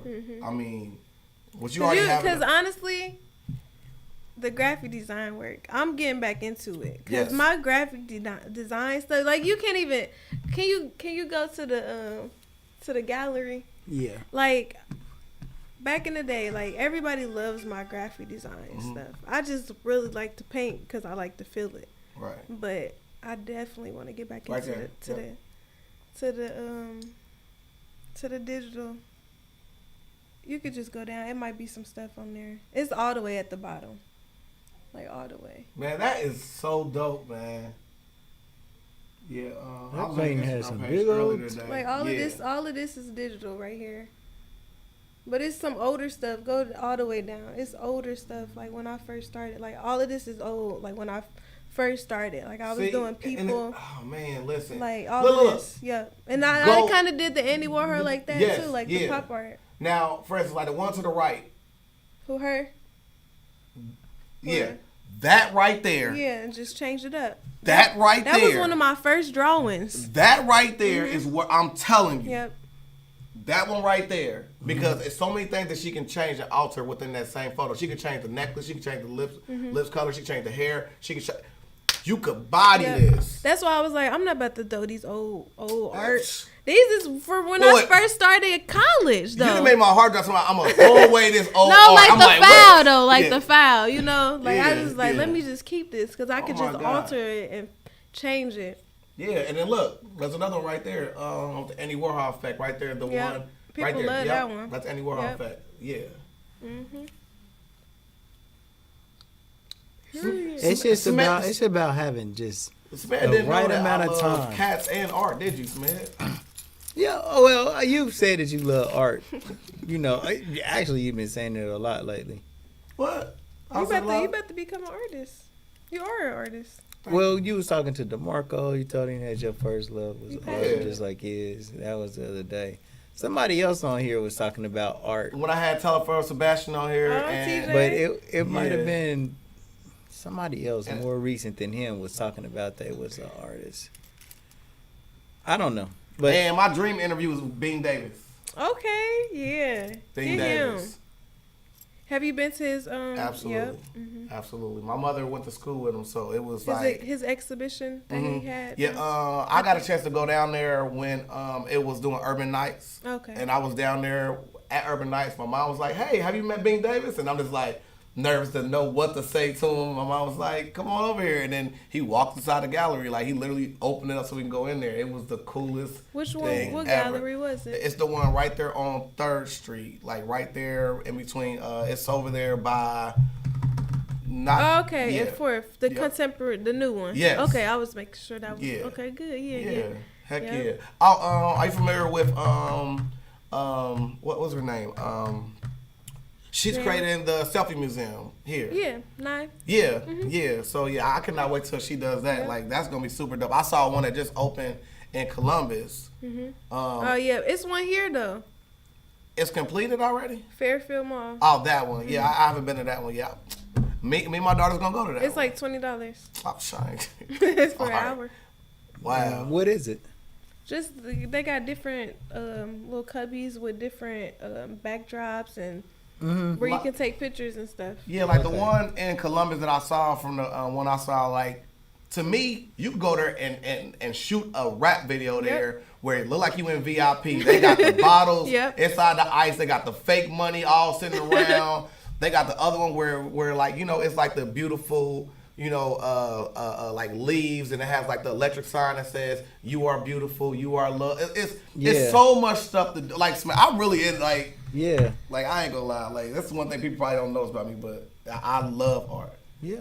But he's like, all right, Peter, you gonna say it one more time? Yes. And get it tatted. There you go.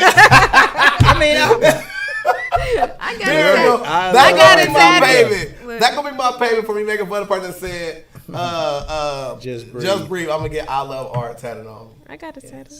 You did? I got "She is art." Oh, word. Yeah. That's dope. Okay. That's sweet. What? I don't know what to do. To the earrings. To the. Remember, you want to show the earrings? Yeah, I hand make these earrings. Handmade? Like, they all from, okay, not from scratch. Erratic, to the left. To the left. Yeah, there you go. They all from scratch. Erratic stands for earring addict. That's a bar. Yeah. And they are bold. They different. You're not going to find that nowhere. Yeah, they all different. And they big, too, because I like big earrings. Yeah, word. So what is next for you? It's fire. Let's see what's next. 2022, 222 manifestations. That's what. A lot. I'm gonna be more focused on my art as a business. Starting paint parties. Okay. Cause I really did not ever want to do paint parties. But I love kids, and I miss being around kids because I teach teenagers now. So I want to do birthday parties and more merch. I think I'm going to start doing 100 for 100 paintings. You know how that works? Yeah, so there's 100 different paintings, and you can buy one for $100. I remember TJ did that. TJ, yeah. I know. I remember a lot of my friends. Have you seen this interview? Did that? On this no, I didn't even see it. Yeah, you can check it out. It's dope. But a lot of my friends did it. They be doing like 50 for 50, or you know. But that's gonna be the last time. Yeah, exactly. I mean, to me, it's a good like calling card to like get your name out there, stuff like that. Like TJ actually did my self portrait. It's super dope. It's one of the. It's like one of my highlights. You know what I mean? It's like that's the one I put away, and it's like I haven't even hung it on the wall. Oh wow! I love it so much. Yeah. Like, you know what I mean? And I have another painting by Charity Faye, 2008. It's like this tree. It just makes you feel. It just makes you feel. It's like all black with the white background, but it's a tree. Like the tree's the whole focus. But trying to explain artists. But anyway, so no, I can see it. There you go. It's really It's really The spiritual meaning of 222 is that you're on the right path and you're in the right place at the right time. Yes, Follow joy to ascend towards your soul's purpose. So with that being said, here on the Legendary People Podcast, we think our butterfly faculty is something you said during the course of the interview, something I found in the course of my studies that I found it was truly amazing. Everybody look at me when I say that. Like, whoa. But no, just your whole vibe says, you know, nature, mother, like you have this feel to you that is calming. Mm-hmm. You know what I mean? Like even the way you speak, like the way you talk, the way you carry yourself. When me and Smith is in here joking around, being all silly and like that, you just like, I'll be like, you know what I mean? It's like a lot of people would have, like, I don't know if we could have had certain people on here for an interview like this. They would have been either irritated or felt like, oh, it's not about me. The fact is, you're so powerful in your own approach. You know how worthy you are. Like, even though you speak through, you know what I'm saying, your art of loving and valuing yourself, you already know that you are the focal point of the interview. You felt like that. And I felt like that even with the topics, though, because I connected with each topic that we was talking about. Absolutely. And to me, it shows how much of an empath you really are. Like, you really do feel. You know what I mean? Like, you knew that we didn't mean no harm by this. And I feel like the 222 really is guiding you on where you want to be and where you want to go. And like I said before, this is like here to honor legends. And what we want out of you is to continue what you're doing on your legendary path. I mean, with what you're doing with the children, I mean, it speaks to your path of where you came from. And then, you know what I mean? To us, you a legend. Continue doing what you're doing. Continue to grow. Right. You know what I mean? And thank you for coming on our podcast. Where's my trophy? You are the trophy. Thank you. Thank you for having me. Smith? Well, I mean, love, I support you. I know you do. Just, you know what I'm saying? Like, in every way, I definitely got some type of bond with you, man. Like, we've been real cool forever. You know what I'm saying? And so I believe in you. I definitely believe in you and all the stuff that you try. I think that it'll be successful. Like, shit, man. We all just need to just promote, man. Promote whatever it is that we doing. You feel me? Yep. And then I think everything will work for us. That's about it. When I look at you, I see Queen. Yeah. For sure. Master healer.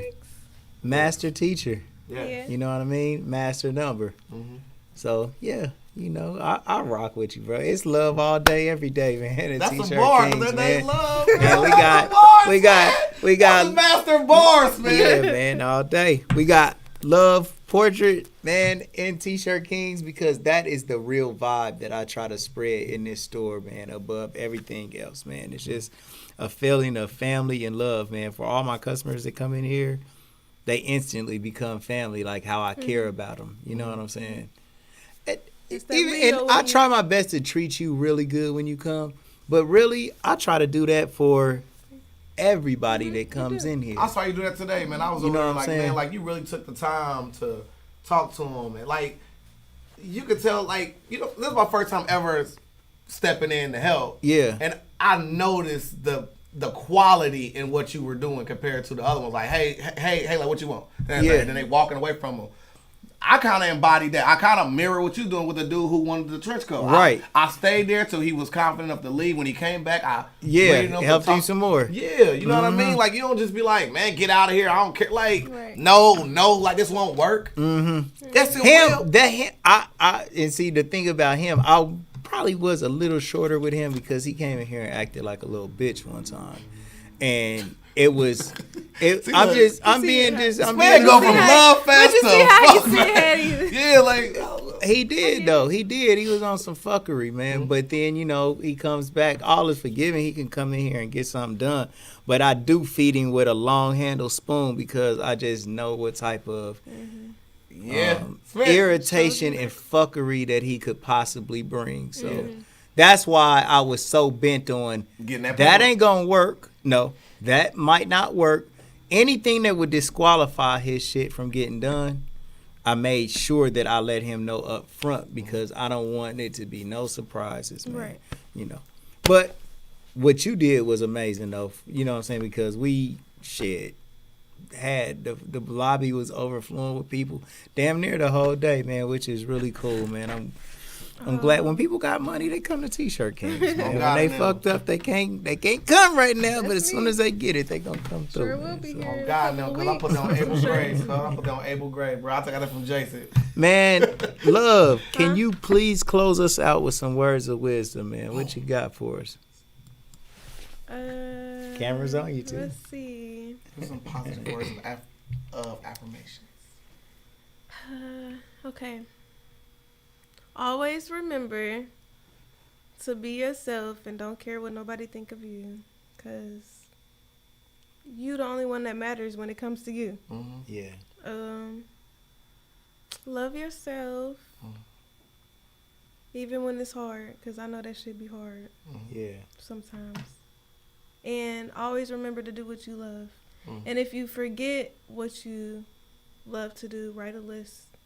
Or, you know, you have to write a list of what you love. I got a list in my journal. I'll implement that today. Thank you. For real. Like, I'm about to go to movies on Friday. Like, I need that self-love time. Like, I like to go to movies. Sometimes we forget. Like, we forget to put ourselves first because we put everybody else first. Yes. But we got to remember to take that time out. Man. Like, even an hour a day, 15 minutes a day. Yeah. Because, like, when was the last time y'all sat with yourselves today? And quiet, by yourself? Not one time That's today what have I'm I saying. done that. I did. I mean, I ain't being funny, but literally, like, visualize. Like, I do it when I get in trouble. You know what I'm saying? But you should do it even when you up. Mm-hmm. That is what I need to institute. You know what I'm saying? I went from task to task to task. Right. Today. You gotta plan your day, and you gotta see your day. I'm trying to learn how to do that. You will see your day before. Like, we can build. We are the builders of our lives, and if you can just sit and block out everything, and then create a vision of what you want. Everybody want to know a secret that I do? Go on. I count out $100 million in my mind different ways. But when I really feel like I need money, I will like count, like I'll visualize just people handing me just stacks of money that I'm equating to like $10,000 stacks of money. Bang, bang, bang. And I hold that image in my mind for as long as I can. It's really difficult because you be thinking shit like, is this working? Am I wasting my time? Is this you're getting pulled every way. But if you can hold any image in your head for 14 seconds, it starts the wheels of manifestation to come into your life. Is that a book? Huh? Is that a book? That sounds like a book. Well, that's a fire ass title, Wheels of Manifestation. I'll buy that book if that was one. No. Right. 14 minutes. No, 14 seconds. Oh, seconds. 14 seconds of anything visualized and held with emotion starts the manifestation process to happening. When you double that, it's making it like it's coming. And if you can hold it for the whole, 56 seconds? The 56 seconds is coming with your action to help it. But it's coming. Like, it just works, man. And for anybody who doesn't believe me, I challenge you to try it. Hold any vision in your head uninterrupted for 56 seconds and see if this thing doesn't manifest into your life when you take action towards it. Man, you can't give me that type of power. I don't know where I'm gonna end up. Like, I ain't talking about money. I'm like, well, yeah. So tonight I want her to. It works with whatever. I'm about to set my timer. It works with whatever. But the thing about it is, you do have to put the proper action towards these things too, in order for it to come through. But nothing can stop us from nothing. But this is what happens. These things work for you, but you get up off of these things and think you don't need to do it anymore. And so you end up falling off. Like, you work harder when you're in trouble. You look for overtime at your job when a bill is due. Instead of just working overtime anyway to just build up a bag. So these, like I said, I do it like, man, the store been slow. So I'm like, man, hold on, Smedro. Where your visualization shit at? Where's your meditation? You have to make these things manifest. And they do, according to your level of belief that it's going to actually be true. So I know I'm adding little shit in here, but it is different things. Like I was doing like a money mantra every morning until I was up. Then I was like, stop doing it. But now that you look back on it, you're like, damn, when I was doing the money mantra, seemed like shit was coming in better. Mm-hmm. But I felt like I don't need to do the money mantra anymore because I got money now. Mm-hmm. But the money came from the money mantra. Mm-hmm. The money came from that affirmation of you creating your own life. That's why I said the children need to teach the parents, because the children are still creative enough to imagine the shit that they can do. Mm-hmm. And you hold this shit in your mind. Y'all, nothing is better than visualization. That's how Jayden getting them daggone fear God for Christmas, man. Man, my daughter got a car out of me. I taught my daughter how to visualize anything that she wants to get, and it's gonna manifest for her. And I'm waiting on the book 2020. Man, my baby Taylor, huh? We waiting on the book. Yes, man. Man, no, I'm telling you, man. No, we telling you get back in that lab with that book up, man. Get back in that lab. But my daughter Taylor, bruh, I taught her how to do that. I taught all my kids how to do it, but she uses that shit. Mm-hmm.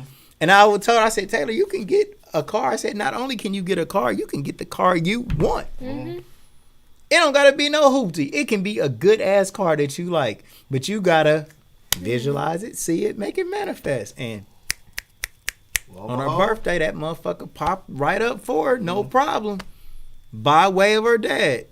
And she told me, thank you, Dad. I said, no, thank you for believing the shit that I say, you know? Real shit. But it's for all of us, you know what I'm saying? One more thing, and then we're going to get out of here. The reason why you don't get the shit that you want is because you already hold them fucked up beliefs in your mind that you're not going to do it. Yes. And that shit manifests too. Mm-hmm. The struggle that you go through is because you believe that you're going to fucking struggle. The fucked up shit that we go through, we invite that shit in our lives. And fear is a stronger emotion than certainty. And so when this fear takes hold, the emotion from that shit is real before it even happens. You're like, oh my fucking God, bro. Yep. This shit, I'm about to be fucked up. I give prime examples, man. Like when you were talking yesterday, where for instance, you could be that day before payday, and you feel like, oh my God, man, all my bills is due. I'm broke. I can't go buy a daggone chicken sandwich like this and that third. Your direct deposit hit, and you feel the greatest you ever felt in your life. Yeah. Ain't nothing changed. Right. Nothing changed from that moment to the next. Right. Money's an energy, man. Money is an energy for sure, bro. Thanks, man. For sure. Hold on. I gotta draw that. Money. Oh, yeah. Hey, look at that. For sure. Yeah, heck yeah. Man, we can get it. Like, whatever we want to do, you know what I'm saying? The thing is, don't think that this shit is a fluke. Don't think that it was a coincidence. Just know that your mind is powerful enough to manifest the things that you want, good and bad. Yep. Control your thoughts. Your thoughts are things. The things you think about manifest into reality. Just like Love said, I'm gonna wear my pink hoodie today, and and here it is. I had to wash it again because I was making my smoothie. It manifests. Like everything that we do starts with a thought. You know what I'm saying? Wow, man, that's good. Man, hey, love everybody. Love took us out with words of wisdom. Peanut, I love you, bro. Love you, big bro. Man, Love, I love you. Love. Man, and I love all our viewers, man. So you guys make sure that y'all come through and check us out, man. Like, subscribe, ring the bell notification, bro. And we out of here. Legendary People Podcast.